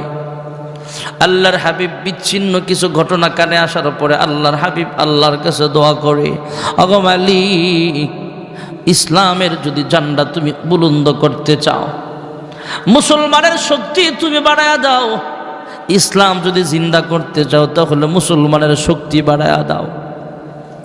আয় আল্লাহ, একজন হলো ওমর ইবনুল খাত্তাব, আর একজন হলো আবু জাহেল, দুইজনের একজনকে ইসলামের জন্য কবুল করে নাও। জোরে কোন সুবহানাল্লাহ। এদিক দিয়ে মক্কাতুল মুকাররমায় গোপন বৈঠক চলতেছে, গোপন মিটিং। সবচেয়ে বড় নেতা হলো আবু জাহেল। আবু জাহেলের সভাপতিত্বে মিটিং চলতেছে, কি করা যায় মুহাম্মদের ব্যাপারে। এক নেতা ডাক দিয়া কয়, হ্যাঁ আবু জাহেল, মুহাম্মদকে দেশান্তর করিয়া দাও। এ দেশ থেকে যদি মুহাম্মদকে দেশান্তর করা হয় তাহলেই তো মুহাম্মদের এই মিশন থেমে যাবে। আবু জাহেল খুব ট্যালেন্ট, আবু জাহেল খুব মেধাওয়ালা ছিল ভাইয়েরা আমার, যদিও সে মুসলমান হয় নাই, সে বড় রাজনীতিবিদ, পলিটিক্যাল একজন মানুষ ছিল। সে ডাক দিয়া কয়, মুহাম্মদকে যদি এই দেশ থেকে তাড়াইয়া দাও, মুহাম্মদ যেই দেশে যাবে সে এমন একজন ভালো মানুষ, সেই দেশের সব মানুষ মুসলমান হয়া তার পক্ষপাতিত্ব করে উল্টা আমাদেরকে আমাদের দেশ থেকে তাড়াইবে। সুবহানাল্লাহ। আবু জাহেলের ধারণা কি ঠিক না বেঠিক? ঠিকই তো করছে, ঠিকই করছে। আবু জাহেল খুব ব্রেনি, সে ভালো করে জানে এটা হবে না। আরেক নেতায় বুদ্ধি দেয়, হ্যাঁ আবু জাহেল, আমার কাছে একটা পরামর্শ ছিল। কয় কি? কয় মুহাম্মদকে জেলখানায় আবদ্ধ করো। আবু জাহেল ডাক দিয়া কয়, কোন বালিশটা তুই ঘুমাস? এত বুদ্ধি পাও কই? এখন যারা জেলখানায় আছে দেশের সবচেয়ে নামকরা ক্যাডার, এখন যারা জেলখানায় আছে দেশের সবচেয়ে নামকরা বড় বড় ডাকাত, বড় বড় চোর, বড় বড় ক্যাসিনো ব্যবসায়ী, মাদক ব্যবসায়ী, চোরা কারবারিরা জেলখানায় আছে। ভালো মানুষরা জেলখানায় নাই, সব খারাপ মানুষরা জেলখানায়। দেশের সবচেয়ে খুনি, সন্ত্রাসী, চাঁদাবাজরা জেলখানায় আছে। মুহাম্মদ এত ভালো মানুষ, মুহাম্মদকে যদি জেলখানায় আবদ্ধ করা হয় তাহলে জেলখানার সব মানুষ মুহাম্মদকে পায়া সব মানুষ মুসলমান হয়ে যাবে। মুহাম্মদ এত ভালো মানুষ, তার সাহচর্যে আইসা, সংস্পর্শে আইসা তার সাথে মানুষ কালিমা পড়ে মুসলমান হয়ে জেলখানার সব খারাপ মানুষগুলো যখন ভালো হয়ে যাবে তখন আর ছাড় পাবি না। জেলখানার তালা ভাঙ্গা তোরে আমার পিটায় ক্ষমতা থেকে নামায়া দিবে। ঠিক না বে ঠিক? জোরে কর। আমরা না বুঝলেও আবু জাহেল বারো কইরা বুঝছি। এবারে ছোট ছোট নেতারা ডাকতে, হ্যাঁ আবু জাহেল, দেশান্তর করতে চান না, জেলখানায় দিতে চান না, তাহলে কি করবার চান আপনি বলেন? আমাদের পরামর্শ যেহেতু আপনার ভালো লাগে না, আপনার একটা জানায়া দেন। আবু জাহেলের এত বড় কলিজা নাই যে মুহাম্মদকে মারতে যাবে। আবু জাহেল রাগে ফুইলা টাক দিয়া কয়, জেলখানায়ও দেওয়া যাবে না, দেশান্তর করা যাবে না। কে পারবা মুহাম্মদের মাথা কেটে আমার সামনে আনতে? তোমাকে 100 লাল ওট পুরস্কার দেওয়া হবে। জোরে কর নাউজুবিল্লাহ। তৎকালীন জামানায় 100 লাল উট মানে বর্তমান জামানার 100 পায়জারো গাড়ি। বর্তমান আমরা যে গাড়ি দিয়া চলি, এমপি মন্ত্রীরা যে গাড়ি দিয়া চলে, দামের ব্যবধান আসেনি? সেদিনকে আমার এক ড্রাইভার দেখাইতেছে, হুজুর দেখেন এই গাড়িটা। আমি কই দাম কত? 2.5 কোটি টাকা। বর্তমানে যদি 2.5 কোটি টাকা একটা গাড়ির দাম হয়, তৎকালীন জামানার যানবাহন ছিল ওট। ওটার ভিতরে সবচেয়ে দামি ওট ছিল লাল ওট। তার মানে 100 লাল ওট মানে বর্তমান জামানার 100 পায়জারো গাড়ি। এবার হিসাব করেন কয় কোটি হয়। না হলেও তো সেকেন্ড হ্যান্ড কিনলেও তো 100 কোটি টাকা লাগবে। আমার আল্লাহ ডাক দিয়া কয়, আমার নবীর মাথার দাম মাত্র 100 লাল ওট। এই মিয়া, আল্লাহর হাবিবের 2টা জুতা মোবারক যদি এক পাল্লায় রাখা হয়, 7 আসমান 7 জমিন পোটলা বানায় যদি আরেক পাল্লায় রাখেন, আমার আল্লাহর কাছে নবীর 2টা জুতা মোবারকের দাম সবচাইতে বেশি বাড়ি হয়ে যাবে। ওমর দাঁড়ায় ডাক দিয়া কয়, হে আবু জাহেল, তুমি যেমন সবার সামনে ওয়াদাবদ্ধ হয়েছ, সবার সামনে যেমন কমিটমেন্ট করেছ 100 লাল ও পুরস্কার দিবা, আমি যাব আর আসবো, পুরস্কার কিন্তু রেডি রাখবা। ওমর দাঁড়ায় বলে, আমি রেডি হয়ে গেলাম। তলোয়ার নিয়ে রওনা হয়ে গেল। এর মধ্যে আল্লাহর নবীর একজন সাহাবীর সাথে দেখা হয়ে গেল। আল্লাহর নবীর সাহাবী পরিচয় দেয় না যে সে মুসলমান হয়ে গেছে। সে ডাক দিয়া কয়, হ্যাঁ ওমর, কোথায় যাও? যদি বলে আমি মুসলমান, তাহলে আগে তো তার মাথা ফালাবে, আগে তো তাকে দুনিয়া থেকে বিদায় করে দিবে। পরিচয় দেয় নাই। ডাক দেয়া কয়, ওমর কোথায় যাও? কয়, মুহাম্মদের মাথা কাটতে যাই। সর। 100 কোটি টাকা, 100টা গাড়ি। বর্তমান যুগের পোলাপাইন তো অনেক এমন পাওয়া যায় 5,000 টাকার লেগে নিজের বাপের খুন করে, আছে না নাই? আর যদি কয় 100টা পায়জারো গাড়ি দিব, তাইলে কি অবস্থা হবে? ওমরের রক্ত এমনি গরম। কয়, আমার সামনে থেকে সর, আমার পথ আটকাইলি কেন? আজকে মুহাম্মদের একদিনকে আমার যেই কয়দিন লাগে। আল্লাহর নবীর সাহাবী মাথাটা নিচু করে চুপ করে এক পর্যায়ে আস্তে আস্তে ডাক দিয়া কয়, ওমর, মুহাম্মদের মাথা কাটতে যেই বা ভালো কথা, যে আগুন জ্বলার কারণে মুহাম্মদকে যাও মারতে, সে আগুনে কিন্তু তোমার ঘরটাও জ্বলতেছে। আগে নিজের ঘর সামলাও। সুবহানাল্লাহ। মেজাজটা কি আরো ঠান্ডা হইব না আরো গরম? এই মিয়া, এটা আমার কি সংবাদ শোনাইলা? আমার ঘরে আবার কি আগুন লাগাইলো? আল্লাহর নবীর সাহাবী পরিচয় গোপন রেখা ডাক দেয়া কয়, হ্যাঁ ওমর, একটু আগে জানতে পাইলাম তোমার বোন ফাতেমা আর তোমার বোনের জামাই কালেমা পড়ে মুসলমান হয়ে গেছে। ওমর দাঁড়ায় কয়, এখানে দাঁড়ায় থাকবি, একটা কদম এদিক সেদিক ফালাবি না। যদি তোর কথা মিথ্যা হয় তোর খবর আছে, আর যদি তোমার কথা সত্য হয় আমি খবর নিতেছি, মুহাম্মদের সাথে রফা দফা আমার পরে হবে। সুবহানাল্লাহ কন্যা। রাস্তাটা ঘুরাই দিছেন কে? আরো জোরে ডাকতেন আল্লাহ। হযরত ওমর বোনের দরওয়াজার সামনে যায় আওয়াজ দিলেন।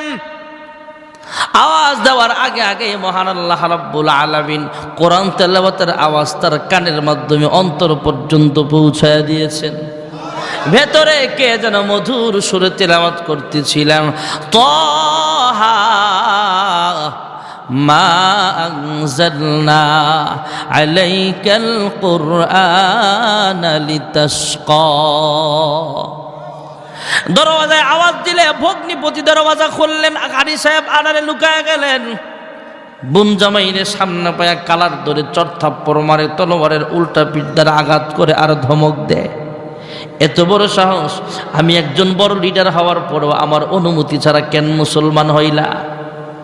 বোন ফাতেমা সামনে আইসা বলে, হ্যাঁ ভাই ওমর, আমার চোখের সামনে আমার ভাই হয়ে আমার স্বামীর উপরে আঘাত করবা, এটা আমি সহ্য করব না। এবার বোনকেও আঘাত করতেছে আর ডাক দিয়া কয়, কোন সাহসে ওমরের বোন হয়ে আমার অনুমতি ছাড়া কেন মুসলমান হইলা? ফাতেমা ডাক দিয়া বলে, হ্যাঁ ভাই ওমর, ইসলাম ধর্ম গ্রহণ করার জন্য কাহার অনুমতির প্রয়োজন হয় না। আল্লাহ যাকে কবুল করবে সেই কালিমা পড়ে মুসলমান হয়ে যাবে। মারতে মারতে মারতে মারতে রক্তাক্ত করে ফেললো।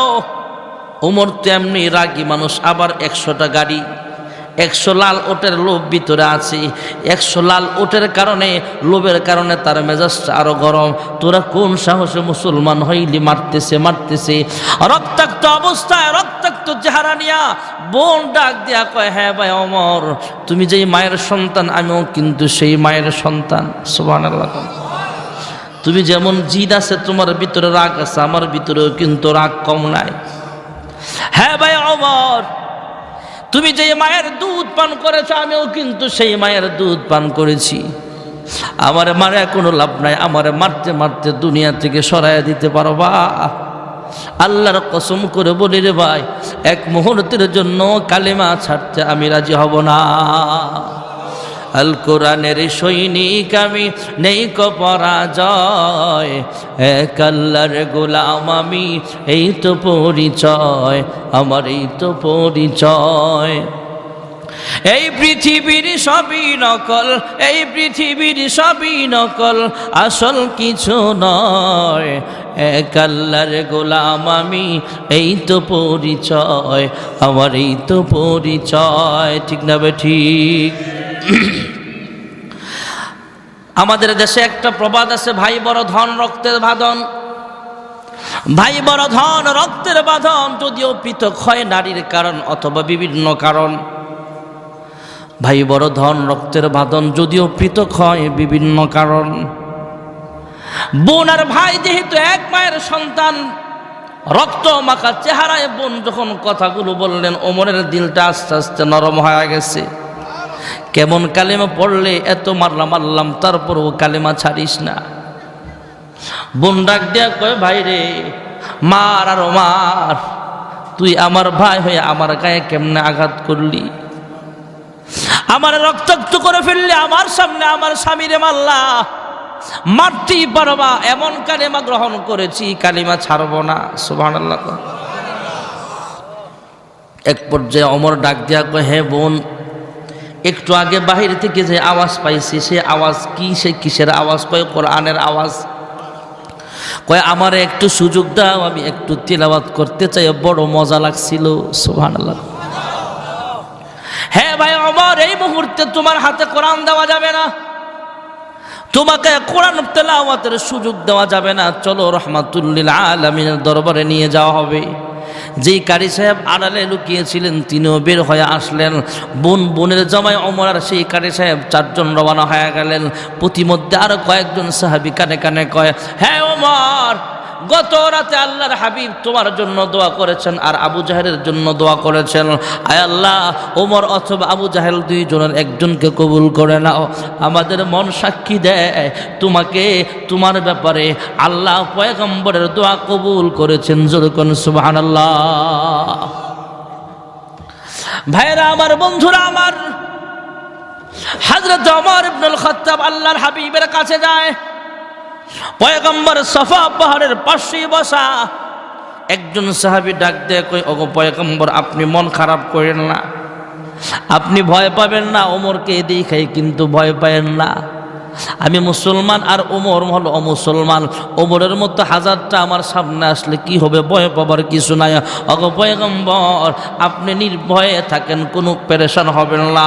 ওমর আয়েশা যদি আপনার সামনে কোনো উল্টা পাল্টা আচরণ করে, ওমরকে সাইজ করার জন্য আমি একাই যথেষ্ট। জোরে কোন সুবহানাল্লাহ। ওমর আসলেন, পয়গম্বর আবার দাওয়াত দিলেন। ওমর, এখনো সময় হয় নাই, হক বাতিলের পার্থক্য বুঝার মতো ক্ষমতা কি তোমার হয় নাই? হযরত ওমরকে আবার পয়গম্বর দাওয়াত দিলেন। ওমর মুসলমান হয়ে গেলেন। সুবহানাল্লাহ বলেন। হযরত ওমর আসছিলেন পয়গম্বরের মাথা কাটার জন্য। ওমরকে আল্লাহ এমন ভাবে কবুল করেছেন। ভাইরা আমার, হযরত ওমর ইবনুল খাত্তাব ছিলেন পয়গম্বরের দ্বিতীয় খলিফা তথা পয়গম্বর যখন দুনিয়া থেকে বিদায় হয়ে গেলেন তখন হযরত আবু বকর ছিলেন প্রথম খলিফা, তারপরে হলেন ওমর। আল্লাহর হাবিবের পাশে দুই সাহাবী শুয়ে আছেন। দুই সাথীকে পাশে নিয়ে হায় ঘুমিয়ে আছেন নিঝুম নিরালায়। সারা দাও রাসূলুল্লাহ রওজা পাকের কিনারে। আল্লাহর হাবিবের প্রধান চারজন সেনাপতি, আর ভিতরে একজন হলো আবু বকর, আরেকজন হলো ওমর। হযরত ওমর খেলাফতের রাশেদের দ্বিতীয় খলিফা। হযরত ওমর ইবনুল খাত্তাব রাদিয়াল্লাহু তাআলা আনহু অর্ধেকটা জাহানের বাদশা ছিলেন। সুবহানাল্লাহ। হযরত ওমর অর্ধেকটা রাষ্ট্রের বাদশা, অর্ধেকটা পৃথিবীর বাদশা ছিলেন, অর্ধ জাহানের বাদশা। ওনার শাসনামলে আমর ইবনুল আস রাদিয়াল্লাহু তাআলা আনহুকে মিশরের গভর্নর পাঠাইলেন। মিশরের গভর্নর আমর ইবনুল আস রাদিয়াল্লাহু তাআলা আনহু। আর এদিক দিয়ে প্রধান খলিফা হলেন হযরত ওমর ইবনুল খাত্তাব রাদিয়াল্লাহু তাআলা আনহুর শাসনামল চলতেছে। আমর ইবনুল আসের আদালতে একটা বিচার দায়ের করা হলো, মামলা দায়ের করা হলো। এর আগে খ্রিস্টানদের দেশ ছিল ওই রাষ্ট্রটা, রাষ্ট্রপ্রধান ছিল খ্রিস্টান ধর্মের অবলম্ব। খ্রিস্টান ধর্মের মানুষ বিশাল বড় করে একটা যিশু খ্রিস্ট তথা ঈসা আলাইহিস সালামের মূর্তি বানাইছে। মূর্তি বানায় সে মূর্তির সামনে মাথা নত করে, কারণ খ্রিস্টানরা মনে করে ঈসা আলাইহিস সালাম বুঝে আল্লাহর পুত্র। আর আমার আল্লাহ ডাক দিয়া কয়, ক্বালা ইন্নী আবদুল্লাহ। আল্লাহ বলেন, লাম ইয়ালিদ ওয়া লাম ইউলাদ, আমার কোনো সন্তান নাই, আমার কোনো আব্বা আম্মাও নাই। সুবহানাল্লাহ। আর খ্রিস্টানরা বলে ঈসা আলাইহিস সালাম আল্লাহর সন্তান, সেও একজন খোদা। তাই যিশু খ্রিস্ট তথা ঈসা আলাইহিস সালামের বিশাল বড় একটা মূর্তি বানায় রাখছে। আমর ইবনুল আস রাদিয়াল্লাহু তাআলা আনহুর আদালতে একটা মামলা দায়ের করা হলো। মামলাটা হলো এদের যিশু খ্রিস্টের যে বিশাল বড় একটা মূর্তি আছে, সেই মূর্তির নাকটাকে যেন ভেঙে ফেলায় দিছে।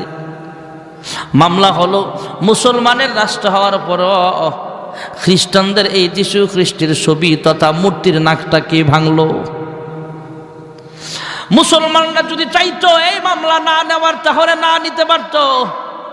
কিন্তু মুসলমান রাষ্ট্রের নিয়ম হলো এমন একটা সুন্দর রাষ্ট্র গঠন করা, যেই রাষ্ট্রে মুসলমানরা যেমন নিরাপদ, খ্রিস্টান, হিন্দু, নাসারা, বৌদ্ধ, খ্রিস্টান তারাও এর চাইতে কম নিরাপদ না। মুসলমানের বাড়ি ঘর যেমন নিরাপদ, অমুসলমানের বাড়ি ঘর নিরাপদ। যেরকম সুবহানাল্লাহ।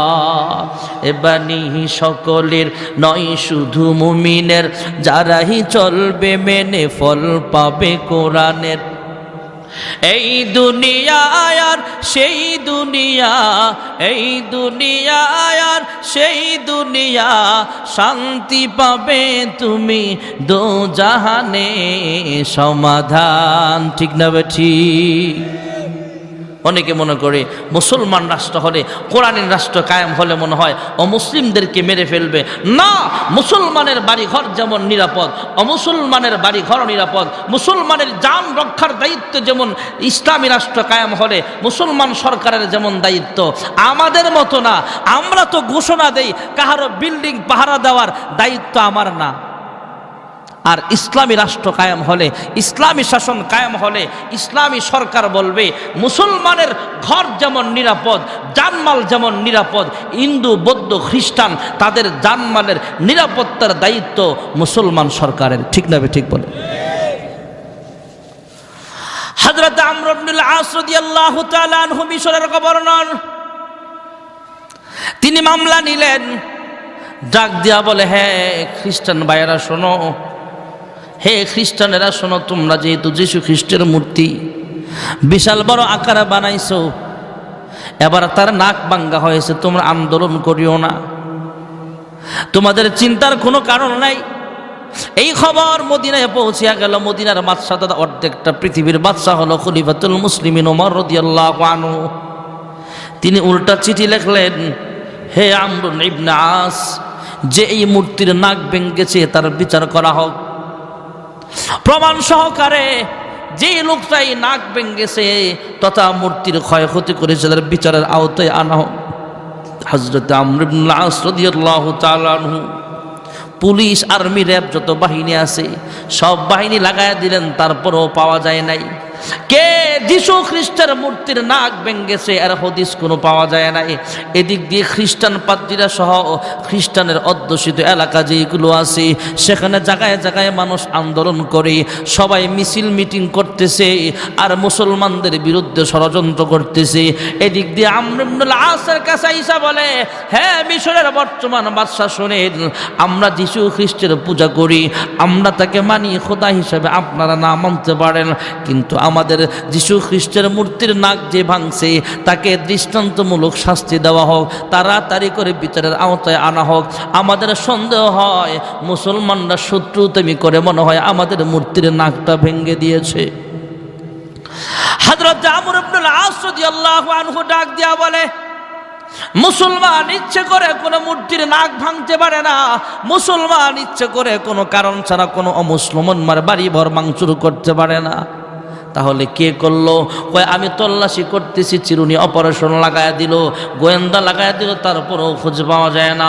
এক পর্যায়ে আমর ইবনুল আস রাদিয়াল্লাহু তাআলা আনহু তাদেরকে জানায়া দিলেন, হে খ্রিস্টান পাদ্রীরা শোনেন, আপনারা যেই টাকা খরচ করে, যেই ব্যয়বহুল, যেইভাবে যেই ডিজাইনের মূর্তি বানানো ছিল, সেই ব্যয়বহুল সেই ডিজাইনের এমন সুন্দর করে, এর চাইতে আরো সুন্দর করে আরেকটা মূর্তি আমরা বানায় দিবার চাই, তারপরও আপনারা এইভাবে গন্ডগোল বাজায় না। খ্রিস্টান পাদ্রী ডাক দিয়া কয়, না না, আমরা এই বিচার মানি না, আমরা বিচারটা চাই, যে ভাঙছে তার বিচার চাই, যে ভাঙছে তার নাক কাটা হবে, নচেত মুহাম্মদের নবীর একটা মূর্তি বানায়া মুহাম্মদের নবীর নাকটা আমরা ভাঙমু। নাউজুবিল্লাহ। আমর ইবনুল আস রাদিয়াল্লাহু আনহু ছিলেন ঠান্ডা মানুষ, তিনি গরম হয়ে গেলেন। ওনার তলোয়ারের খাপের দিকে হাত চলে যায়, এমন গুসা চলে আসছে, আর ডাক দিয়া কয়, এ খ্রিস্টানেরা শোনো, মিশরের বাদশা কিন্তু আমি চাইলে এই মামলা আমি না দিলেও পারি, কিন্তু মুসলমানের অভ্যাস এটা না, আদত এটা না, আখলাক এটা হতে পারে না, তাই তোমাদের মামলা নিলাম। এই বলে তোমরা কিন্তু বেশি সাহস দেখাইতে যাও না। তোমাদের মূর্তি ভাঙছে ঠিক আছে, মূর্তির বদলে মূর্তি দিতে চাই, তারপরও যেহেতু বিচার চাও, বিচার করা হবে। কে ভাঙছে সেই সত্তাই তো, সেই সাক্ষী আমরা পাইলই বিচার করা হবে, ততদিন অপেক্ষা করো। আর বেশি বাড়াবাড়ি করে যদি মুহাম্মাদুর রাসূলুল্লাহর বিরুদ্ধে কোনো কষ্ট দাও, কোনো স্লোগান দাও, তাহলে কিন্তু খবর আছে। কারণ মুসলমান হলো এমন, আমার নিজেকে গালি দিলে মুসলমান কিচ্ছু বলবো না, আমার আব্বারে গালি দাও আমি কিচ্ছু বলবো না, আমার দাদারে গালি দিলে আমি কিচ্ছু বলবো না, আমার গোষ্ঠীরে বংশের মানুষকে গালি দিলেও আমি কিচ্ছু বলবো না, আমার সন্তানকে গালি দিলেও আমি কিছু বলবো না, আমাকে গালি দিলেও কিচ্ছু বলবো না। কিন্তু আল্লাহ এবং তার রাসূলকে কেউ গালি দিলে বিন্দু পরিমাণ রক্ত থাকতে বরদাস্ত করা হবে না। জোরে কোন ঠিক না বেঠি? হযরত ওমর ইবনুল খাত্তাব ওনার শাসন আমলে মিশরের বাদশাহ গভর্নর হযরত আমর ইবনুল আস ডাক দিয়া বলে, আমর ইবনুল আস ডাক দিয়া কয়, এ খ্রিস্টানেরা বেশি বাড়াবাড়ি করিও না, এটা ভালো না। এক পর্যায়ে খ্রিস্টান একজন পাদ্রী সেও রাগে ডাক দিয়া কয়, হে আমর ইবনুল আস, যদি চান তাহলে কি করতে চান বলেন, বিচার করেন। আমর ইবনুল আস ইনি হলেন মিশরের গভর্নর। তিনি ডাক দিয়া কয়, আমাদের নবীরে কোনো অপমান করা ছাড়া অন্য কোনো পন্থা থাকলে বলো, সেটা তোমাদের কথা আমি রাখবো। খ্রিস্টান পাদ্রী জিদ্দে ডাক দিয়া কয়, হে আমর ইবনুল আস, আমরা চাই যিশু খ্রিস্টের মূর্তির নাক যেমন ভাঙ্গা হয়েছে, এর পরিবর্তে আমর ইবনুল আস তথা মিশরের বাদশাহ তথা গভর্নরের নাক আমরা কেটে দিতে চাই। হযরত আমর ইবনুল আস রাদিয়াল্লাহু আনহু বলেন, যেহেতু তোমাদের সাথে ওয়াদা করেছি রাসূলের অপমান করা ছাড়া যা বলবা মানব, তাহলে আমি এটা মেনে নিলাম। তবে আমার নবীকে তোমরা কোনো অপমান করবা না। মিশরের রাস্তাঘাটে এখানে সেখানে মিছিল হয়, খ্রিস্টান পাদ্রীরা সহ সবাই আনন্দ উল্লাস করে মিষ্টি বিতরণ করে। ডাক দিয়া কয়, মিশরের বাদশা হইতে আসছে আমর ইবনুল আস, আল্লাহর নবীর সাহাবী, আজকে জনসম্মুখে তার নাকটা কাটা যাবে, কেমন অপমানটা হবে। প্রত্যেকটা মসজিদে মুসল্লিরা কানলে, মুসলমান নেতারা কানলে, মুসলমান মহিলারা, মুসলমান বাচ্চারাও কান্দে। আল্লাহর নবীর সাহাবীর অপমান হবে, নাক কাটা যাবে, এটা কেমনে সম্ভব? আয় আল্লাহ, আপনি একটা উত্তম ফয়সালা করিয়া দেন। ভাইরা আমার, বন্ধুরা আমার, নির্দিষ্ট টাইম অনুযায়ী সবাই অপেক্ষা করছে। আদালতে মামলা উঠে গেছে, জনসম্মুখে হাজার হাজার খ্রিস্টান, হাজার হাজার মুসলমানের সামনে একজন খ্রিস্টান পাদ্রী একটা ধারালো ছুরি নিয়ে হাতে নিয়ে সামনে আগায়। কারণ হলো ওয়াদা করেছেন আমর ইবনুল আস মুসলমানের নবীকে কোনো অপমান না করে যা সিদ্ধান্ত জানাবা সেই সিদ্ধান্ত মেনে নেব। খ্রিস্টান পাদ্রীর সিদ্ধান্ত হলো, আমর ইবনুল আস যেহেতু মিশরের গভর্নর, তোমার নাক কাটা যাবে। আমর ইবনুল আস রাদিয়াল্লাহু তাআলা আনহু তিনিও রাজি হয়ে গেলেন। সব মুসলমানরা আল আসমানের মালিকের দিকে তাকায়া কান্দে, আয় আল্লাহ, তুমি একটা উত্তম ফয়সালা করিয়া দাও, আমর ইবনুল আসের যেন কোনো ক্ষতি না হয়। হযরত আমর ইবনুল আস রাদিয়াল্লাহু তাআলা আনহু তিনি তো একজন সাহাবী ছিলেন, ওনার যাতে কোনো সমস্যা না হয়, আয় আল্লাহ, তুমি একটা উত্তম ফয়সালা করিয়া দেন। ভাইয়েরা আমার, বন্ধুরা আমার, আল্লাহ রাব্বুল আলামিন ফয়সালা অবশ্যই করিয়া দিলেন। এদিক দিয়ে হযরতের খলিফাতুল মুসলিমিন ওমর রাদিয়াল্লাহু তাআলা আনহুর কাছেও কেউ খবর দেয় না, খবরটা তার কাছে জানায়ও না। সবার সামনে ওনার নাক কাটা যাবে আমর ইবনুল আস রাদিয়াল্লাহু আনহুর। হঠাৎ করে খ্রিস্টান পাদ্রী যখন ছুরি নিয়ে ধারালো একটা চাকু নিয়ে সামনে আসতেছে নাক কাটবে, এমত অবস্থায় একজন নওজোয়ান যুবক সামনে আইসা ছুরির সামনে হাত রেখা বলি, হে খ্রিস্টান পাদ্রী রে, আমর ইবনুল আসের নাক কাটতে হবে না, আমি হলাম মূল অপরাধী, আমি মূর্তির নাক ভেঙেছি। সুবহানাল্লাহ। সবাই ডাক দেয়া কয়, তুমি এই মুহূর্তে কেন আসলা? তুমি কেন স্বীকার করলা? কেনই বা মূর্তির নাক ভাঙতে গেলা?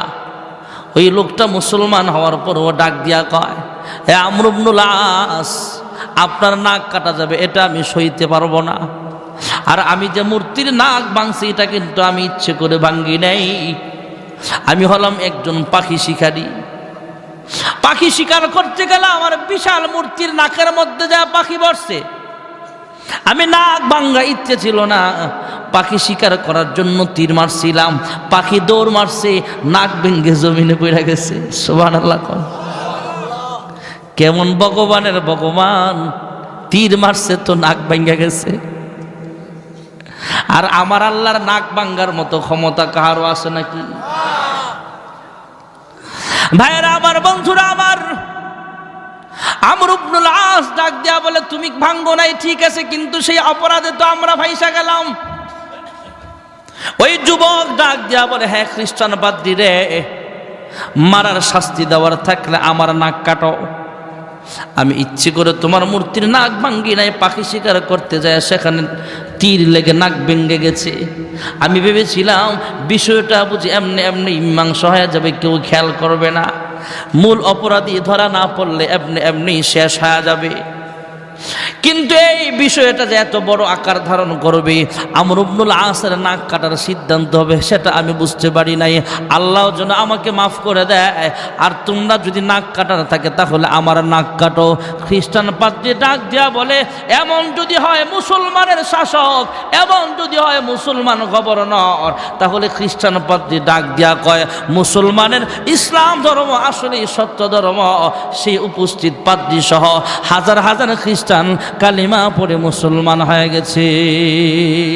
ইসলাম হলো চিরদিনের শান্তি সুখের নিশানা, ইসলাম ছাড়া অন্য সবই জাহান্নামের ঠিকানা। ঠিক না বেঠি? হযরত ওমরের কথা বলছিলাম ভাইয়েরা আমার, আল্লাহর হাবিবকে মারতে আসছে, মুসলমান হয়ে গেলে আল্লাহর হাবিবকে ডাক দেয়, কই ওগো আল্লাহর হাবিব, এই মুহূর্তে আমার কোন আমলটা একটু জানায়া দেন। কয় আমরা যখন নামাজ পড়ব তুমিও আমাদের সাথে নামাজ পড়বা, চুপে চুপে আমরা নামাজ পড়ি, চুপে চুপে কালিমার দাওয়াত দেই। আমরা গোপনে গোপনে মানুষকে দাওয়াত দেই, প্রকাশ্যে দাওয়াত দিতে গেলে কাফেররা ক্রিটিসাইজ করে, ঠাট্টা বিদ্রুপ করে, জুলুম করে, অত্যাচার করে। হযরত ওমর ডাক দিয়া কয়, ইয়া রাসূলুল্লাহ, ইয়া হাবিবাল্লাহ, আমি ওমর মুসলমান হওয়ার পরেও যদি এইভাবে গোপনে গোপনে কালিমার দাওয়াত দেওয়া লাগে, তাহলে আমি মুসলমান হয়ে কি লাভ? এই মুহূর্ত থেকে নিয়ে প্রকাশ্যে কালিমার দাওয়াত দেওয়া হবে, মক্কায় আজান হবে, আপনার ইমামতিতে আমরা নামাজ আদায় করব। কেউ যদি বাধা দিতে আসে তাহলে আমার ওমর তথা আমি ওমরের তলোয়ার একাই যথেষ্ট। জোরে কোন সুবহানাল্লাহ। ভাইয়েরা আমার, বন্ধুরা আমার, যেই কথাটা বলা আমার উদ্দেশ্য ছিল, মা কানা মুহাম্মাদুন আবা আহাদিম মির রিজালিকুম ওয়ালাকিন রাসূলুল্লাহি ওয়া খাতামান নাবিয়্যিন।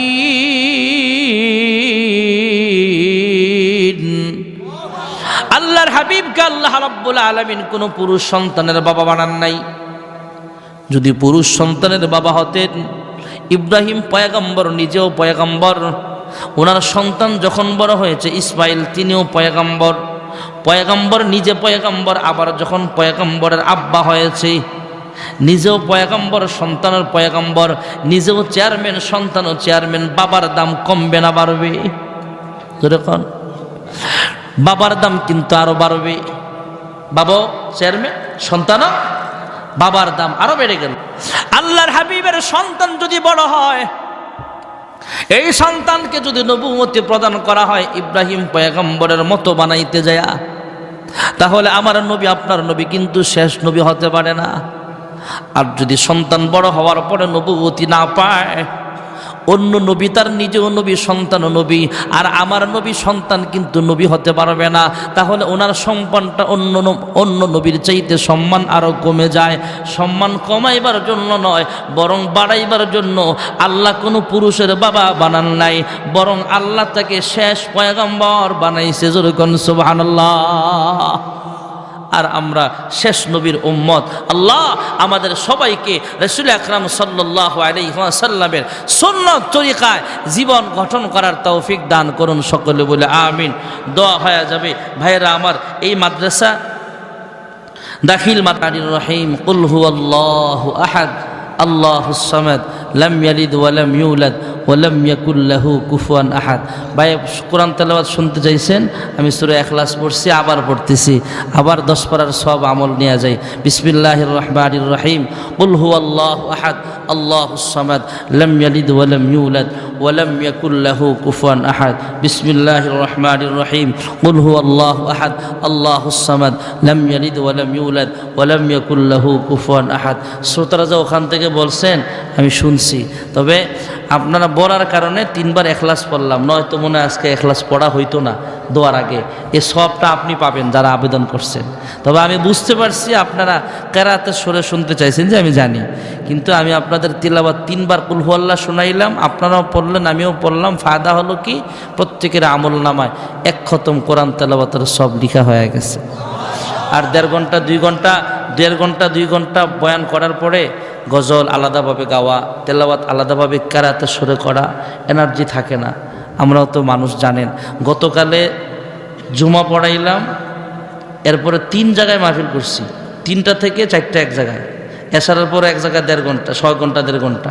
লাস্টে এক জায়গায় 2 ঘন্টা আজকের মতো তেমন গতকাল জুমা সহ 4 জায়গায় বয়ান করা লাগছে সেই হিসাবে আজকে খুব আরামে আছি যদিও জার্নি করে দূর থেকে আসছি মোটামুটি অনেকক্ষণ বয়ান করা লাগছে মাঝে মাঝে দিনের বেলাও প্রোগ্রাম করা লাগে ওদিনকে রংপুরে মাহফিল গেলাম রংপুরে রাতে মাহফিল আর বাদ জোহর দিনাজপুর প্রোগ্রাম এটা দিনেই শেষ আসরের আগে শেষ মাহফিল দিনে মাহফিল আর দিনের মাহফিলগুলো পুরুষ তো হয় এটার চাইতে অনেক আপনারাও আলহামদুলিল্লাহ অনেক মানুষ বসছেন আপনাদেরকে ছোট করা উদ্দেশ্য না ওটা বড় আয়োজন ছিল অনেক বিশাল আয়োজন হাজার হাজার মানুষ আবার মহিলা প্যান্ডেলও হাজার হাজার মহিলা ছিল দিনে মাহফিল তো বিশেষ করে মহিলারা যাতে আসা যাওয়ার সুবিধা হয় এই জন্য দিনে করা ওরা মাহফিল এই জন্য দেখা গেছে অনেক মানুষ সেখানে দিনে রাতে মিলেও মাহফিল করা লাগে তো অনেক কষ্ট হয় যদি এই কথা বলার উদ্দেশ্য হলো প্রোগ্রাম যে বেশি করে ওইটা জানানো না উদ্দেশ্য হলো আপনারা শুধু দোয়া করা আল্লাহ যেন সুস্থতার হায়াত দান করে সহি সালামতে যেন সফর করতে পারি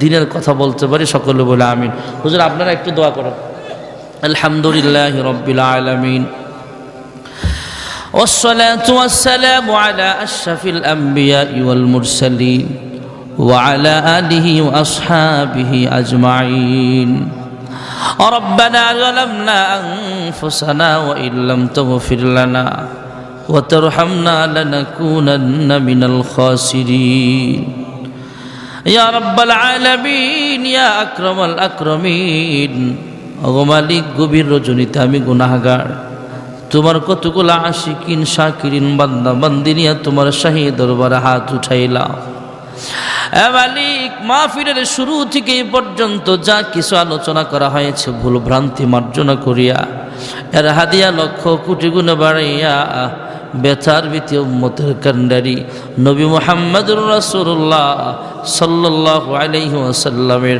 পাক রওজা সোনার মদিনায় সবুজ রঙের গম্বুজের নিচে পৌঁছিয়ে দাও হে মালিক তাকে উসিলা করে বাবা আদম আলাইহিস সালাম থেকে দোয়া পর্যন্ত যত মুমিন মুমিনাত যারা পরিমাণ ঈমান নিয়ে কবরে শুয়ে আছে প্রত্যেকের কবরে আর হাদিয়াগুলো পৌঁছে দাও আয় আল্লাহ খাস করে আমরা যারা হাত বাড়াইলাম জানি না কে জানি মা দুঃখিনে হারাইয়া প্রাণের আব্বা যারা হারায়া এতিমের মতো হাত বাড়াইছে গো আল্লাহ জানি না গো মালিক কার মা বাবার কবরে জাহান্নামের সাপ কামড়াইতেছে জানি না গো আল্লাহ কার আম্মা আব্বার কবরে জাহান্নামের আগুন দাও দাও করে জ্বলতেছে আয় আল্লাহ তাদের পক্ষ থেকে মাফ চাই ক্ষমা চাই আজকের এই মাহফিলের উসিলায় তাদের কবরগুলো জান্নাতের বাগান বানাও রব্বির হামহুমা